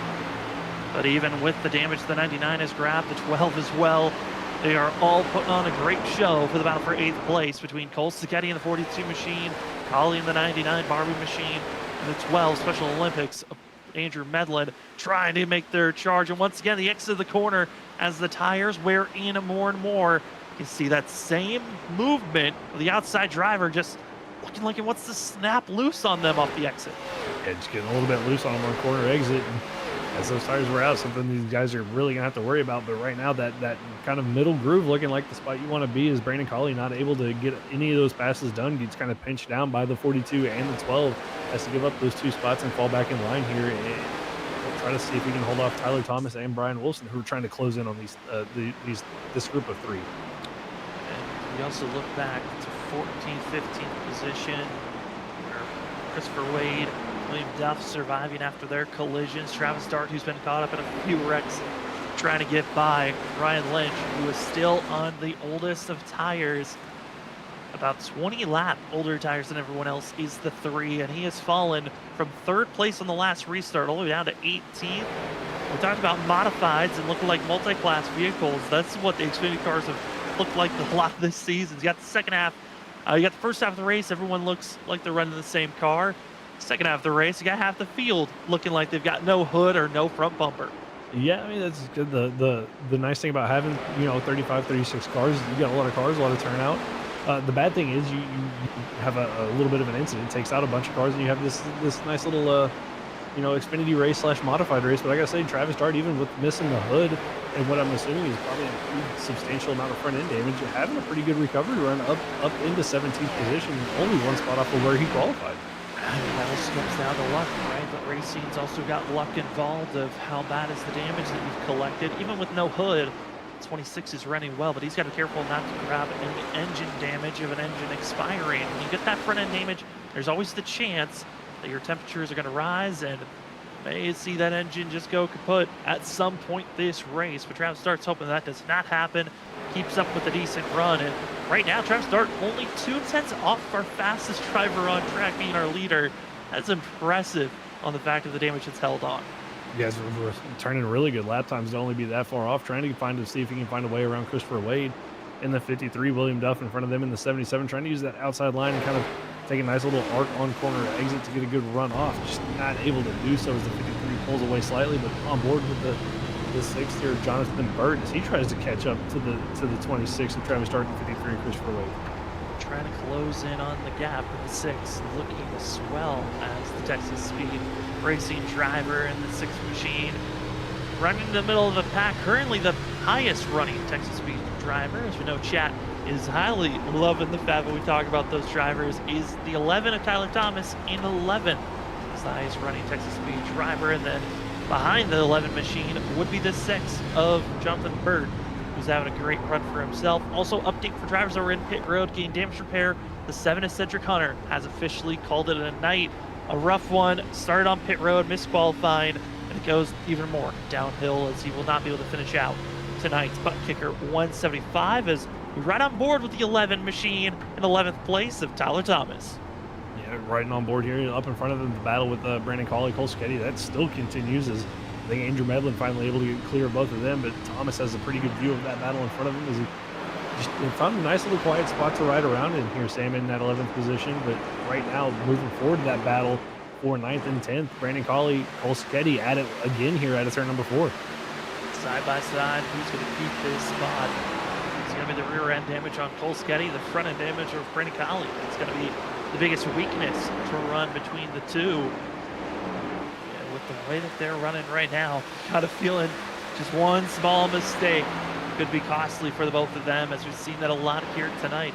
Even the veterans of in kind of the highest experienced drivers in the Full Send Racing Series have had issues at New Hampshire, and tonight these two continue to put on a show. Who's going to get that 9th place position as Cole Sketty, Brandon Cawley drag race down into turn number 1. It's still the nose ahead into the 42 of Cole Sketty.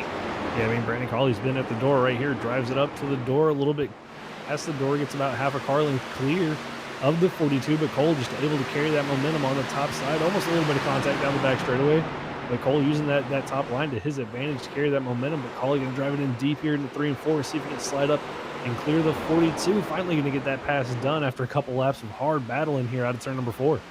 And then the question of what are those tires going to look like as this run progresses forward. You also see the 5 machine of John Dart still side by side, and he'll lock it up, puff of smoke right in front of this group. And Andrew Medlin able to react quick enough not to spin out the 5 and gave plenty of space. A scary situation right in front of the battle we were just watching.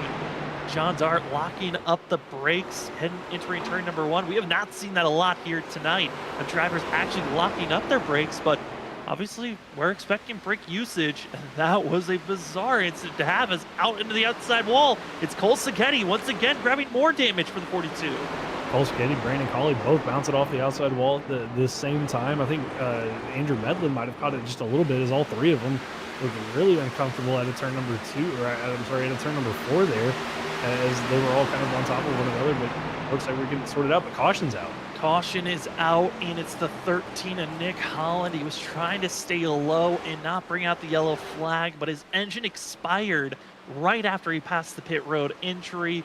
And as he was entering turn 1, the engine blew up, and he was coasting throughout the whole entire racetrack and could not make it to pit road. And that will be our 9th caution of the day settling in for the field. And I've talked about it with, drivers having engines expired because of the front end damage. I'm not surprised that we finally got to see it, and it came from the 13. Not surprised that we saw it at all, but I think, Sam, as well, this could make tire strategy really interesting for some drivers who might, I believe, if my math is right, could be potentially coming down and using their last set of tires right now. I think it's still too far. You use the last set now.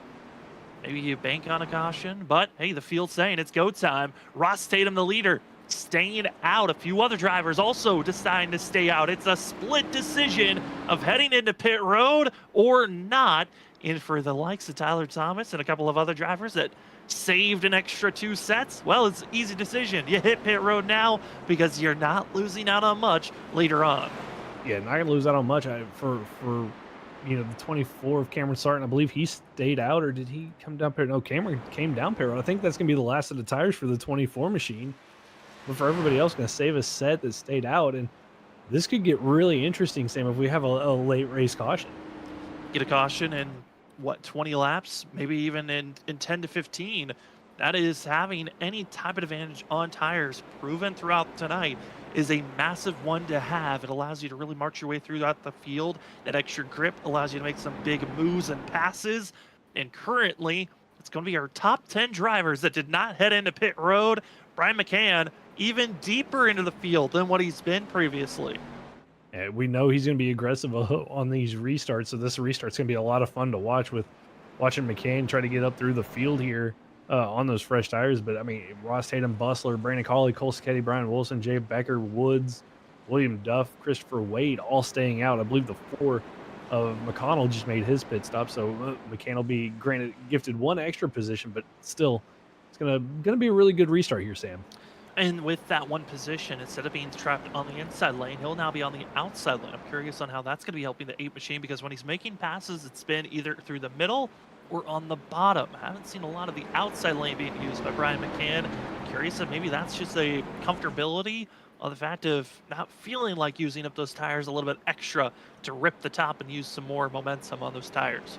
Yeah, I'm trying to think back. I remember one of the restarts where he and Cameron Sarton both were on pit road at the same time. It was one of the early restarts where the field was split. I believe McCann used the outside through 3 and 4 to get around 3 or 4 cars, while Sarton used the bottom. But that goes back to, are you burning the tires up a little bit too quickly trying to get those passes done on that top side? With how much wear you're using to get around there. Wear is going to be important, especially on the fact of drivers finally using their last set.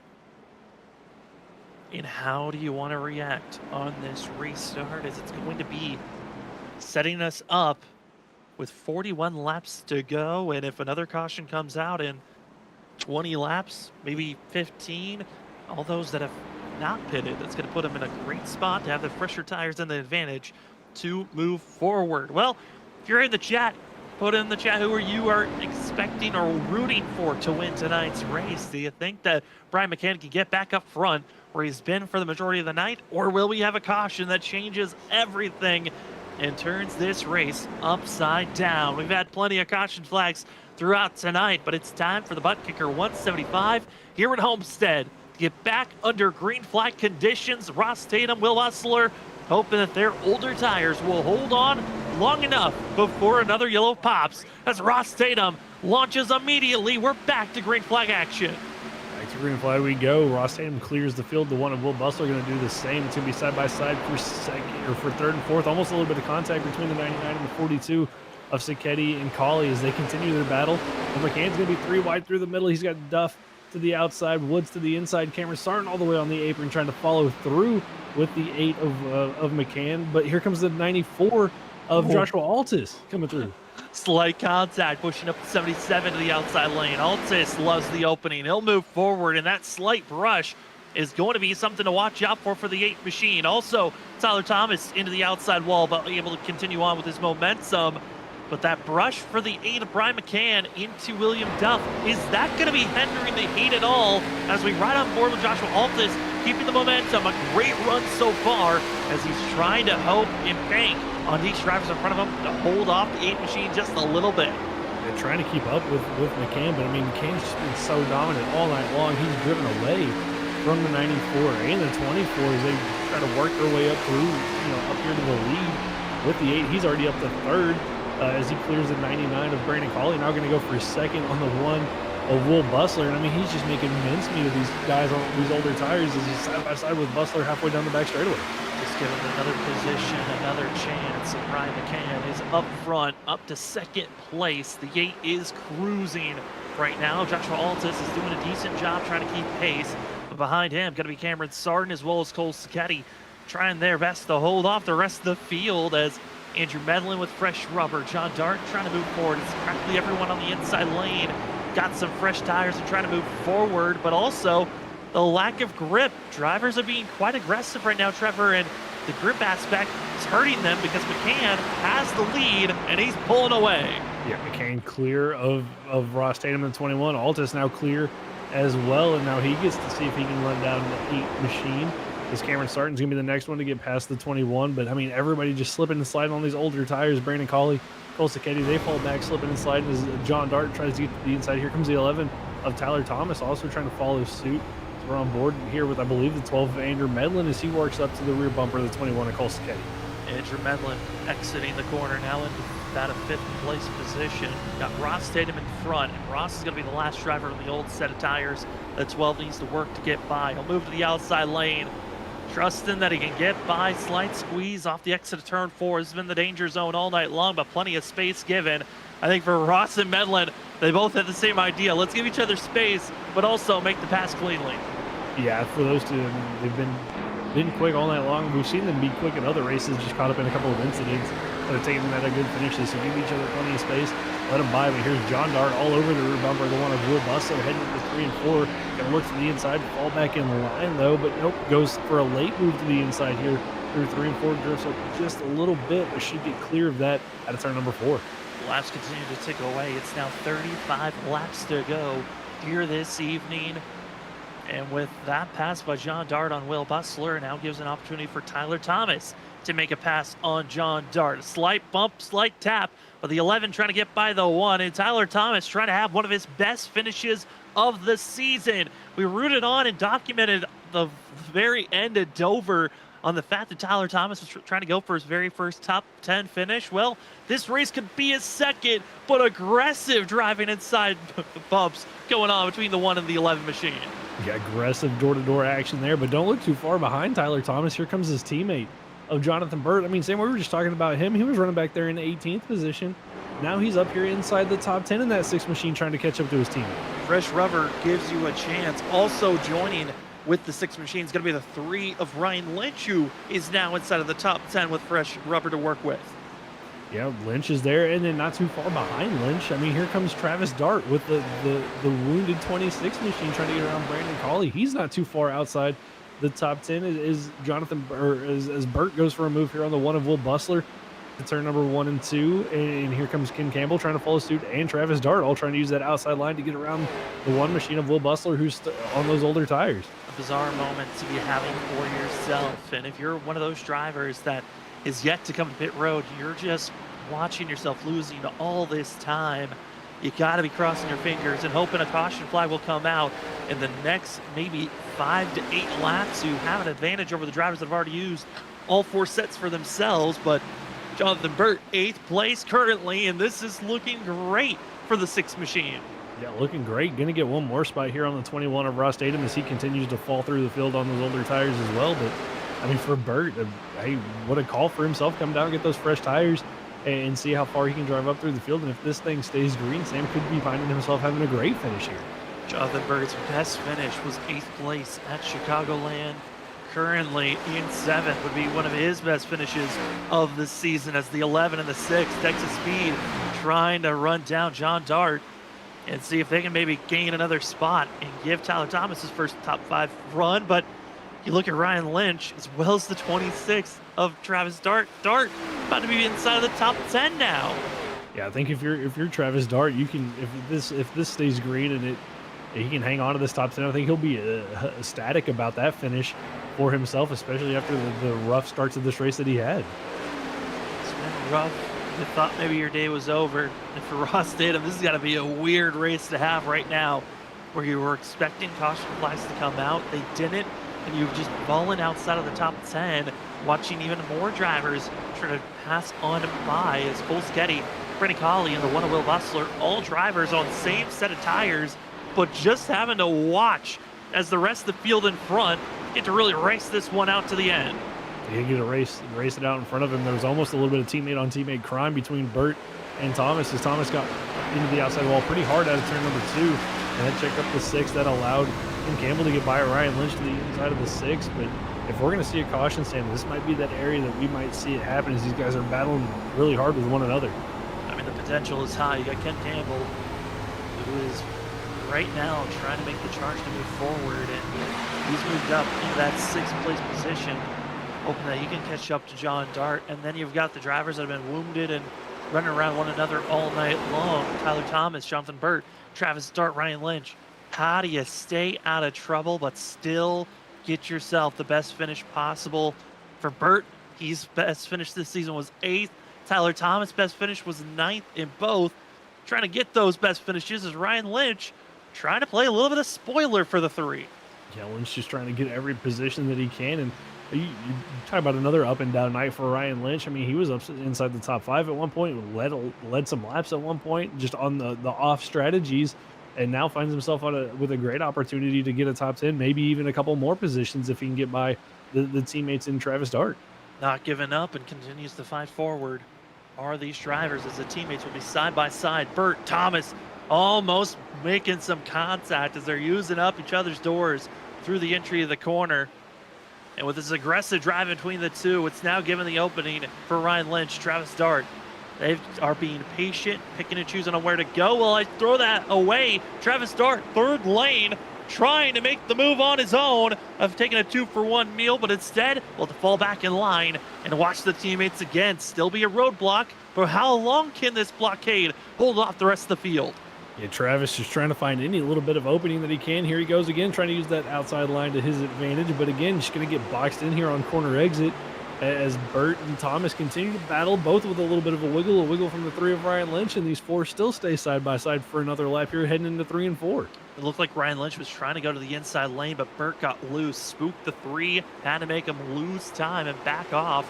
And with this aggressive drive between all 4 of these drivers, it's allowed Ross Tatum, who is a driver on those 20 to almost 30 lap older tires than this group, to stay in this fight and maybe even grab spots as Dart sent to almost the outside wall on the entry of the corner. Very aggressive passing on the outside, sets up the move to get by Burt, down to the inside for Thomas. Yeah, had a great run there out of the corner exit. Lynch got actually into the back of Burt there, gave him a little shot, but Travis Dart used that to his advantage, got a great drive, tries to drive it off the corner exit there to clear the 11 machine. Might get it done here, but Thomas is going to hang on that top line down here into 1 and 2, but I think Travis might have him clear, but Thomas going to send it into 1 and 2, and he's going to get up into the outside wall. Locks up the brakes into the outside wall. Now side by side with his teammate again in the 11. Damage on the left, damage on the right, and has to watch these drivers that are being patient, setting up on where to go as Ryan Lynch goes to the inside, taking the 9th place position, and Ross Tatum most likely going to take the 10th place position. What was looking like maybe one of the best finishes of the season for the 11 has looked to go up in smoke after that a very aggressive push to the outside. Yeah, just been really aggressive here on this run and eating those tires up. Might be able to hold off the 21 of Ross Tatum as Tatum's on those really old tires, but Tatum using that apron to his advantage, trying to get clear. They're going to continue their battle with one another for 10th and 11th position, but definitely a little bit of over-aggression there from Tyler Thomas. Might have seen him eat up his tire advantage. Trying to keep the advantage the best that he can, but Ross Tatum takes that 10th place spot, the 11. Now let's be careful because Will Bustler, Cole Sketty, and Brandon Cowley going to be getting into the mix, trying to get by for themselves. About to be 21 laps to go before this race is done. And this is around that window for the drivers that decided not to pit under our last caution, which was 20 laps ago. They're now banking on a caution flag to come out to put them back into the advantage here, which would be Ross Tatum and others. Ross Tatum, Will Bustler, Cole Sketty, Brandon Cowley, as well as Brian Wilson, all banking on a caution flag to get back into this mix, if it's possible. But that's asking for a lot right now with how these drivers have been running around one another.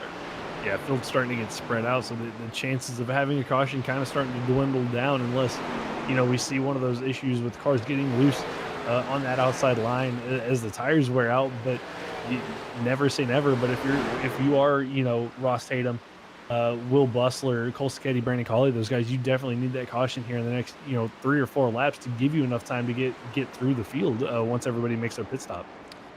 As we discussed, the pass of Ken Campbell again by the lap corners of Alex Jones and David McConnell. Those two battling for the lucky dog spot if a caution was to come out. Right now, it's Alex Jones, look like a modified in that lucky dog position. But for how long? Because the 44 of Curtis Valechka could be going a lap down very shortly as the 8 machine of Brian McCann is on that back bumper. As see the drivers getting very close to one another. Alex Jones, that same movement off the exit of 4 is what has caused the majority of the cautions here tonight. And with less than 20 laps to go, the rest of the field is banking that was going to bring out a caution. Yeah, I think the guys that haven't pit are hoping for the caution. The guys that have pit hoping that it goes green to the end. And I mean, just any little bit of battling could put drivers on pins and needles if there's a caution, based off of how much we've seen cars get loose off corner exit, and how we've seen drivers over driving the corners this late in the race. This is the battle that's going on for 13th position. Brady Colley in the 99, having Will Bustler on the rear end, trying to figure out how to get by for 13th place. And there's a group of drivers that are also still needing to come into pit road, well, hoping to come into pit road, as they're on 53 lap old tires and still trying to just survive the best that they can. The driver, though, that does not want a caution and feeling confident up front, Ryan McCann, this 8 machine, looking for his 3rd win this season. One back at Chicagoland, then at Michigan, and hoping to then take the little bit over a mile course in New Hampshire. That is a great collection of racetracks that you can find yourself in victory lane, proving this 8 is fast and dominant at any course we go to. I mean, you go from the 1.5 miles to the 2 miles at Michigan to a mile flat track. I mean, what a better set of tracks to win at. And I mean, we saw it at the opener in the Clash when they were at Lucas Oil, that he showed speed and potential, and over the course of the start of the season, Sam is definitely looking like one of the early favorites to potentially go up there and challenge, the likes of Zach Hall, Cameron Sarton, and those guys for a potential championship. Absolutely. I think the consistency by the 8 has been proven week in and week out, as we've had 6 races so far this season, and the 8 of Brian McCann is the only driver to have finished inside of the top 10 every single race. He's finished inside of the top 5 4 times with those 2 wins. So the 8's got the consistency down, and hoping that it will continue forward for himself, as the 8 is feeling confident up front. The hard battling behind him, though, is for 12th place and as well for 2nd. This is the closest battle on track. Joshua Altus, Cameron Sarton. Sarton has finally had an opening to go down low for 2nd place. He's just been mired about 2/10 off of this 94, but the mistakes have started to mount up, and Sarton is seeing an opening. Yeah, Sarton sees the chance to get by here. I think it's going to be a little too late for himself, though. So he's been running a little bit quicker lap times than that of Joshua Altus. Just hasn't been able to find a way to get around him, but here gets a really good run out of turn number 2. Going to look to the inside down here in 3 and 4, but will he get it done? Looks like Altus is just going to let that 24 machine go, realizing, hey, I don't have enough to really fight you. Maybe you can go up there and run down the 8 of McCann, but I think that's going to be a little bit too late, or too little too late for this 24 machine. And as the 24 scoots his way forward, Andrew Medlin was hoping for a little bit more battling so that he could try to challenge instead. We'll see if Joshua Altus is going to fight as hard and as aggressively to go for a 3rd place finish, or will he just let the 12 go on by and hope that the 24 and the 12 will start battling and maybe get a 2nd win for Joshua Altus. The different thoughts and mentalities that bring out, especially late in the race with 13 laps to go, coming to 12 to go now. It's difficult to just give up positions this late in a run. Yeah, it's hard to give up those positions. I mean, I think you give it up to Cameron Sarton there to see maybe if he can go up there and run down McCain. And that time by, I mean, Cameron Sarton 0.2 of a second quicker than our race leader, so definitely he's got the speed. But I think if you're Joshua Altus here, you're going to hold on and try to hold on for this 3rd position over the 12 of Andrew Medlin. Last lap, 0.2 faster was Cameron Sarton over Brian McCann. McCann did have lap traffic that's becoming a lot more density-wise building up for our leader, as every time he goes by a lap car, losing about 1/10 or so. Seeing the different battles on track, the advantages, the disadvantages that have been going on, and Brian McCann's been smooth. Cameron Sarton's been trying to just pull away and has been consistent there. The battle between 3rd and 4th, though, has them switching back and forth. Sometimes it's Altus, sometimes it's Medlin, but Medlin, I think, ultimately has the better speed and most likely will have the advantage on making this pass with 10 laps to go. Yeah, I think Medlin's got a little bit more speed in it, kind of similar to what we saw with Cameron Sarton, but Medlin trying to close in on this gap, try to take that kind of midpoint entry, arc it up high, and then try to get the better run off the corner here on Altus. As you can see, you hear from McCann looking back how much lap traffic he's having to deal with that's allowing the 24 of Cameron Sarton to close in. I mean, Sam, he's closed in 0.2 every lap since he's cleared that 94 of Joshua Altus, but he's got a lot of lap traffic he's got to get through to catch up to that 8, and he's quickly running out of laps. Yeah, you got the advantage because they had to go through that traffic, and now you have to go through the traffic. So a little bit of a swing going back and forth in the advantage and then disadvantage that you're dealing with. But the 101, Philip Chavez just came out of pit road, got 4 sets of tires and damage repair. And Philip Chavez is running faster than our leader and putting pressure on Brian McCann. This could have forced McCann to maybe make a mistake because the 101 not looking confident enough to make a pass just yet, but there's the run to the inside, but still settles behind the leader. I mean, this is the last thing you want as the race leaders, to have a lap car just kind of that you know is quicker than you, just kind of playing around in your mirror. Because all it takes is one mistake from Philip Chavez. He can get into the 8 of Brian McCann, get him loose, upset the car. And this last couple of laps, McCann's been about the same speed as Cameron Sarton, as Sarton worked through that lap traffic, but the 101 could potentially throw a wrench in this 8's plan. Once again, it's the center of 3 and 4. The 101 looks faster, gets a great run out the exit of the corner, but then just doesn't feel confident going to the inside and will just, once again, linger behind. And this is going to be slight complications because if Philip Chavez sees an opening while the 8 is having to get by the traffic in front of him, this could be losing even more ground. As Cameron Sarton's got fresh air, he needs to start closing in quickly with 7 laps to go. The advantage still in the 8's favor. Yeah, still in the 8's favor, almost back up to 2 seconds between those guys. But, I mean, more lap traffic that he's got to get through, that's going to slow him down here, could potentially open up the door for the 101. But Chavez just looks like he might be content to ride behind the 8. But you never know if there is, like you said, that opening. Philip Chavez could take it, and that could really close in that gap. But looks like it's starting to steady out. And McCann getting through this lap traffic should be able to just pull away with this in this last 6 laps.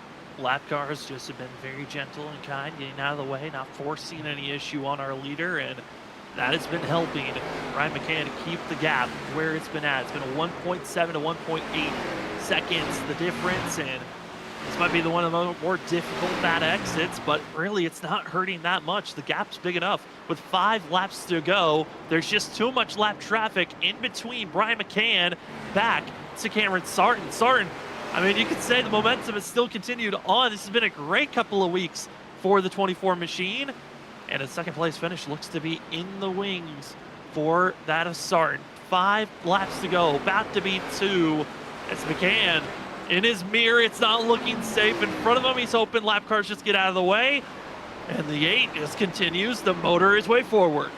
It continues to pick off the lap traffic, continues to kind of hold that gap back to Cameron Sarton. I mean, it kind of seesaws back and forth, and a couple, McCann will be quicker a couple laps, and Sarton will be quicker a couple laps, but overall the lap traffic just kind of equals it out. As long as there's not a big mistake here from McCann or potentially a late race caution, this should be his race to win. I've been trying to bring out the commentator's curse for most of this race. It hasn't really struck yet. We'll see if Trevor's got the power. With 3 laps to go, Brian McCann still with the lead, and it's been equal distance for the last 3 to 4 laps now. And McCann just having a couple of more lap cars to get by. He's got the 4 of David McConnell, and then surprisingly it's Zach Hall, but these drivers all have been caught up in wrecks all throughout tonight. To the inside, easy pass, about to be 2 laps to go for the 8 machine. As Philip Chavez, he's testing out different grooves now with 2 laps to go. Chavez down there on the apron trying something new. I just saw Cameron Sarton as well on the apron trying to see what he could do down there. Closed in a little bit that lap, but I mean, just going to be too little too late for that 24 machine. 2 laps to go, Sam, unless there's a caution here, in the next 10, 15 seconds. It looks like it's going to all for the 8 machine to get his 3rd win of the season. It's looking clean for the 8 of Brian McCann. Exit out of turn number 4.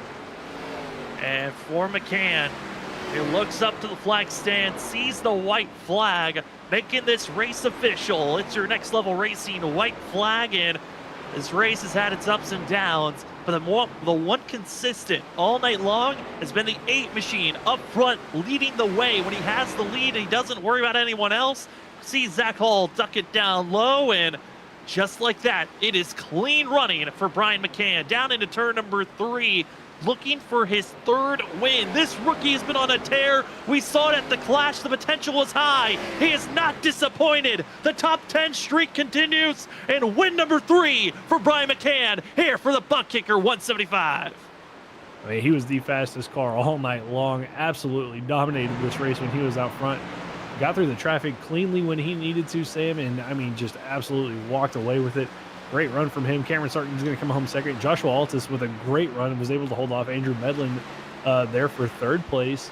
Medlin in 4th, and Ken Campbell able to get up into 5th. I mean, John Dart also from in that 6th place position. The Dart brothers being 6th and 7th.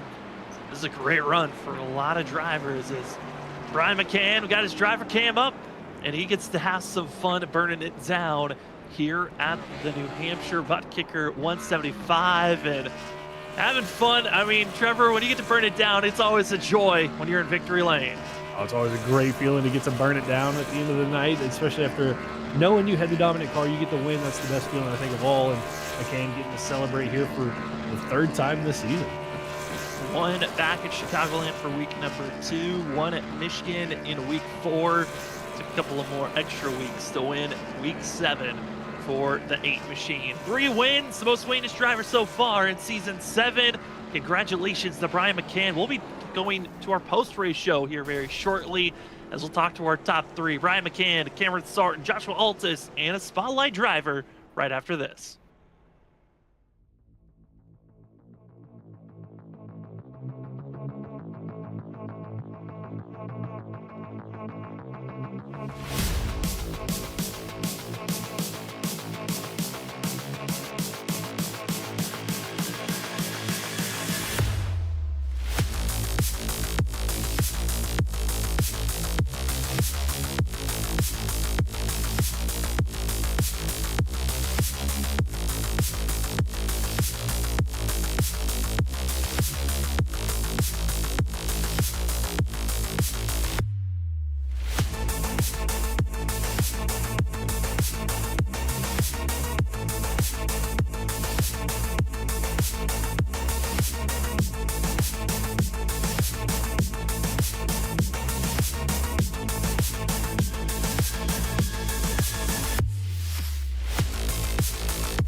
Welcome back, ladies and gentlemen, to the post-race show on Freaky Fast Broadcasting for the Full Send Racing Series.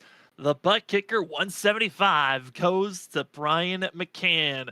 Goes into victory lane in this 8 machine. Once he got the lead, never looked back. Brian, we got you on your camera. Congratulations on your 3rd win of the season. Man, how are you feeling after this one? Because this looked like the most dominant one so far. Oh, well, I was a little worried at first because I wasn't sure about it. I love this track and I love racing it, and I got quite a few laps here, but I know there's a lot of good drivers here. I know Cameron, he beat me at one of the other flat tracks that we were running, so I was a little worried there, and a lot of strong competition, but I don't know, I just willed it right tonight. So luckily there at the end, a caution came out, I was going to be in some trouble with some fresh tires coming up behind me. But luckily, that caution didn't come out. So I mean, Brian, we saw you. The tire strategy made this race really interesting when you got shuffled kind of to the mid pack there, about 10th or 11th. I mean, what was it like getting up through the field there? We saw you go to the outside, or 3 wide, the middle, sometimes the bottom, just to get through traffic. I mean, how important was it to get up through that traffic as quickly as you could? it was really important. That's why I was pushing so hard, because I noticed everybody behind me was doing the same. And the way these walls are set up here, whenever there's an accident, it's kind of like Bristol, cars is bouncing off a wall. So I don't want to be in a big pack of cars. So as quickly as I can get through there, and I took any hole I saw. So that's why I was doing that. And luckily, there was no contact, and everybody drove amazing that I drove around tonight. It was incredible to watch you slice and dice your way through the field to get to that lead position. And Brian, congratulations on this win. And before we officially let you go, the floor is now yours. Yeah, I'd like to thank my wife and family, you guys for doing the broadcast, the league admins for putting this show on, the drivers. Big shout out to the drivers, amazing group of guys out here, and the sponsors that help us put this show on. Thank you. Oh, sorry, one more. Repeat 1975, my spotters. Almost forgot to call them out. Amazing net from the whole race. Thank you. You always got to shout out the spotter. Congratulations, Brian, on your 3rd win this season. Enjoy it, and good luck next week as we head to Spa. As we go from victory lane, we head to 2nd place to the driver that's really been so impressive this season on the way that he's rebounded compared to last season. We've got the 24 of Cameron Sarton with us. Cam, you get him away 2nd. I mean, this has been a great run for yourself so far. You got the win last week, 2nd place this week. You've had a couple of other great finishes in 2nd place as well throughout this season. How are you feeling after tonight's performance? Yeah, I feel good. Just clicking off solid finishes and no mistakes. Basically, this whole season, besides one pit road penalty. So, overall, pretty solid. I don't think I had any. The moment he kind of overtook me on lap 1, and I only caught him, for a half a second. The long run, I kind of knew I didn't really have anything for him. The rest of the night, but it was all the cautions and different strategies. It was it was a little stressful picking the right one and kind of getting lucky for sure. So thankfully got on the right strategy there at the end and closed out 2nd. I don't like finishing 2nd, but is what it is, and solid points, except the guy I need to beat finished 1 spot ahead of me. So for the regular season title, but well deserved on his end. Well, Cameron, like Sam said, the momentum continues for yourself. And next week, I mean, unique race next week at Spa. I mean, we know you like road courses. What are your thoughts, feelings going into what's going to be probably a wild race next week? Yeah, I honestly have no idea really what to expect. We did a couple of fixed races there back in the spring, just for fun. That's kind of what brought it on to the schedule this season with Travis and John. So I don't know what to expect. I feel like the field's going to be a minute apart after the first lap, just how big that track is. So hopefully we can make it a little bit more exciting than I kind of anticipate being. But it should be weird. I like road courses, which is nice. So feeling good. Hopefully another podium, but it's a lot of question marks, kind of what other people feel. And if someone finds something and they can gain a second or 2 a lap, it's going to take a while to get that back until that next person finds it. So if you can get the advantage early next week, I think you might see them set sail. I mean, certainly next week is going to be an interesting one overall because of that unknown of who's going to put the time and effort to prepare for Spa. But Cam, tonight, congratulations on a 2nd place finish. Before we let you go, the floor is now yours for any shout-outs. Yeah, so that's mom, dad, grandparents for watching again. ButtKicker for the race sponsor. Long one here tonight, even if cautions have felt pretty on the green flag runs. But Travis for another good season. John and Sam over at Ghost Racing. John had a nice top 5 or 6, I believe, as well. And Sam had a solid finishing, avoid the wreck. So good team points day, and y'all up in the booth. So hope it was fun with all the chaos this race that that we had, and we'll go get them next week, hopefully. We cannot wait for it. That's going to be your second place finisher here tonight, the 24 of Cameron Sarton. Congratulations and good luck in Belgium. Yeah, thanks, boys. As we go from second place, let's go down to third with another driver. Talk about consistency. Well, Joshua Altus is starting to find consistency of being up in the booth for us to talk with, not even just on Wednesday nights, but here on Tuesdays. Josh, third place finish. Man, how are you feeling? It just seems like the strategies have been lining up perfectly for you to be up front. Yeah, thanks, Sam. A little mixed emotions, to be honest with you. I really want to get that win, man, and I felt like we had really good speed tonight. I don't think I had anything for the 8, man. He was just on a rail, but I feel like I could hang with him on the restarts and kind of stay within, a half a second to a second on, I guess, the shorter runs, and then I started falling off a little bit. But overall, I mean, really good points tonight. We're right on the bubble for the playoffs, and at the start of the day, I thought I wasn't even going to be able to race tonight because I had some work I had to do with my job, and thankfully things worked out that I could still race. So yeah, solid night overall. Just really hoping to try to get that first win here. I mean, Josh, looking back through this race, I mean, the pit strategy seemed like it was really important tonight to get up to the front of the field and hang on. I mean, how stressful kind of was it making sure you pit at the right time and making those calls? Yeah, exactly, Trevor. I mean, it's vital with these cars, and specifically this track is just so hard to pass. And I've got to start qualifying better, guys. Like I am not going to be a contender until I can, put a hot lap down in qualifying and start up front, because it takes me. It feels like half the race just to strategize, like you're saying, and just to get in position. So yeah, thankfully we took tires there when caution came out. I think it was about 10 laps before the stage, and I think we only had about 7 green flag laps on it. So I was actually pretty surprised that a lot of people pitted again at the stage. So we were able to kind of get our track position at that point and really see what we had. But yeah, it was just I had the broadcast on in the background, and I could see all the carnage happening, and I was just thankful I wasn't back there. It certainly was very chaotic in the middle and back half of the field. Congratulations, Josh, on the strategy working out for yourself. And before we let you go, the floor is now yours. Yeah, thanks, Sam. I appreciate it. First off, I want to thank you guys at Freaky Fast. Shout out to Robert. I know he had some family things to deal with last week, so we're thinking and praying for him as always, as part of the Freaky Fast family. Thank you guys, Sam and Trevor, for always delivering such a awesome broadcast. It's so fun to go back and watch these things, man. I know how much hard work goes in behind the scenes with all you guys, and I've been really thankful to be able to come up in the booth and call some of the races on Wednesdays. So just big shout out to you guys. Shout out to Lights Out. I've got a Gen 4 lead that me and Robert Shearwood run on Sundays. We're looking to continue to grow the league. Used to be the old S&B Cup series, so trying to get some more attendance over there. So there's a lot of good racers over here. So if anyone's interested in running some Gen 4s with us, feel free to reach out.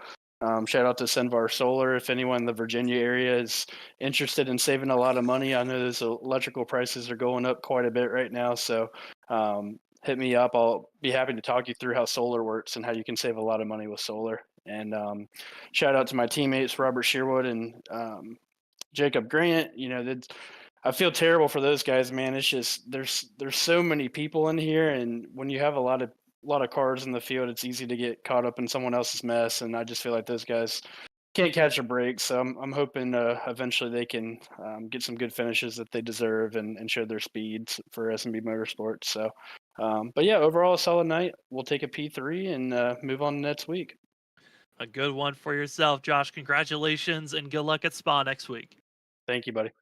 Well, that's going to be your third place finisher of Joshua Altus coming away in third place. Hoping for that consistency to carry forward. Now we go to our spotlight driver, 8th place finisher, best finish so far this season, and that's Ryan Lynch. Ryan, we watched your qualifying run. You qualified 21st, and then the night started. You had to avoid some big wrecks. You make the march forward. Man, how are you feeling coming away with the top 10 finish at the end of the day? Yeah, I'm feeling good. It was a good run. Finally feel like I, was able to have a clean race, and decided to kind of go against the grain and stay out a few times, and that I think allowed me to dodge the big wrecks and stay clear of those. That was the value, and that was there. So overall, it was a really good night. It was, able to kind of steal some stage points by staying out, and then kind of upset that we didn't get a caution with like 20 to go. I would have been in business then, but it was a good night. I mean, Ryan, what was it like out there trying to make passes throughout the course of the night? Even with the different tire strategies, we still saw that it was difficult to get passes done. And if you got battling side by side too much, the guys on the older tires could keep up. But I mean, what was your experience throughout the course of the race? Yeah, I think if the tires were similar, it was tough. You could get around guys on the top if you had slightly better tires, but yeah, I think the only way to really pass someone that was on equal stuff was to kind of dive it around them and hope they get loose underneath you and you can get a run up top. It really track position played a big role, and it really just kind of turned into a strategy race for me at least. So I think the side by side racing was fun, but yeah, you'd feel it after about 4 or 5 corners in your right front. And we can visibly see it as well. I mean, Ryan, still an amazing finish for yourself in 8th place. So we look forward into the future, heading to Spa, then Charlotte at the Oval, then going to Martinsville, the next 3 races. How are you feeling about this next stint of racetracks we're heading towards? Yeah, I think it'll be fun. I think for me, this season's been so bad with getting caught up in incidents that I don't really need to focus on stage points or anything like that. I need to find a place where I can win and do it. So I've never raced at Spa, and I'm not really a road course guy. So I think I'll probably trot my punter out for that one and focus on Charlotte. I've been fast there, and it's one of my favorite places. So hopefully. I think that's where the focus is for me, at least. Well, we're hoping that this is going to continue the momentum of you having great finishes moving forward, Ryan. And before we officially let you go, the floor is now yours for any shout-outs. Yeah, I want to shout out anyone watching at home. Want to shout out On the Throttle podcast, my teammate Billy Duff. He hosts a great podcast called On the Throttle, and it comes out every Monday, and they talk about kind of the race weekend that happened before, and they've had some really good guests on there, so I encourage everyone to check it out. Also want to shout out every single person in the league that did not have me go into the Elite Eight, so I'm happy to have busted everyone's bracket finally. So also want to shout out you guys. You guys do a great job in the booth, and we appreciate what you do every week. Well, thank you for giving us a great racing action to cover. Congratulations, Ryan, on a top 10 finish, and we hope that this carries forward in the future races. Thanks, guys. Well, from our interviews, we get ourselves prepared to look at the unofficial results for tonight's race. It was a long one for the drivers, and for us at the booth, we made it through it. It was a long race, a lot of cautions, but ultimately it was the driver that dominated the night that finds himself in the victory lane, being the 8 machine of Brian McCann. Second goes to Cameron Sarton, and Joshua Altis finished out your top 3. Andrew Medlin able to climb through and get 4th. Ken Campbell 5th. John Dart 6th. 7th goes Travis Dart. Ryan Lynch 8th. Ross Statham, old tires, but still got a top 10 run for the 21. And Jonathan Burt coming away with a top 10 finish for the 6. Yeah, Jonathan Burt having a great run, was able to hold on to that top 10. Brandon Colley, Cole Sacchetti with their damaged race cars, and they're battling pretty much the whole second half of the race, come away with 11 and 12. Tyler Thomas able to hang on for a top 15 finish after we saw him get up into the outside wall for himself, so a great run for him. William Duff was in a wreck early on in this race, comes home with a top, comes home in 17th. Christopher Wade down there in 19th. Zach Hall with a off-par run for himself down there in 20th.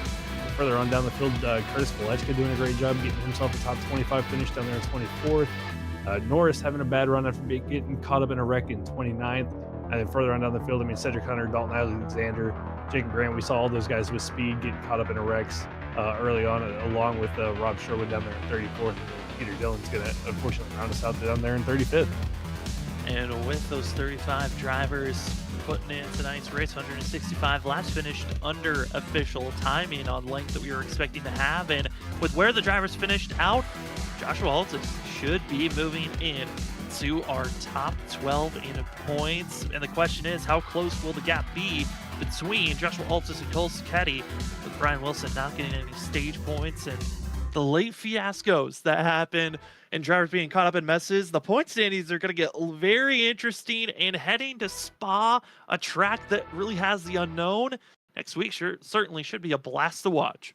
Oh, next week's going to be so much fun to watch these guys tackle that road course, and couldn't make this points playoff, especially on that cutoff light, and even more interesting depending on how the results come out. But definitely looking forward to getting back here next week to see what goes on around that road course. Can't wait for it. But if you can't wait for more racing action before next week, well, we've got you covered, as tomorrow night it's the WSSR Roasted Gems Cup Series, the Gen 4 cars, giving you a little preview of road course racing as the Gen 4s head to Sonoma to see how race number 9 is going to conclude, as they are inching closer and closer to the end of their regular season and who will make the playoffs. Then on Thursday night, Stars and Stripes having a college kickoff theme with college football starting up. And they thought, why not put some college schemes on their Gen 4 cars as well, as they're going to be heading to Kentucky. See how the Stars and Stripes will handle it. Then Monday night, the ISRC Truck Series is back after their week break, prepared for who's making the playoffs. Last race of the regular season as the trucks head to Richmond. Before officially Tuesday, Full Sun Racing Series, they head to Europe to go see how the Xfinity cars can handle Spa. Trevor, got to say, the next couple of races coming up for us here at Freaky Fast Broadcasting certainly are some good ones. Certainly are some good ones that you're definitely going to want to tune into and check out. Definitely going to be tuning in and checking them out myself. Sam, can't wait for the call tomorrow night when I get done with my racing, to turn back in and listen to you and Josh call that race, and then Thursday and Monday nights as well. It's going to be some good racing action. And for tonight, thank you so much to you, the viewers, for joining with us on your Tuesday evening, getting to watch the Full Sun Racing Series. And for myself, Sam Dyer, Trevor Earhart, Robert Moyer Jr., and everyone else, losing my voice there for a second. And for everyone else here at Freaky Fast Broadcasting, thank you for joining with us. And we will see you tomorrow night, WSSR, for our next Freaky Fast broadcast.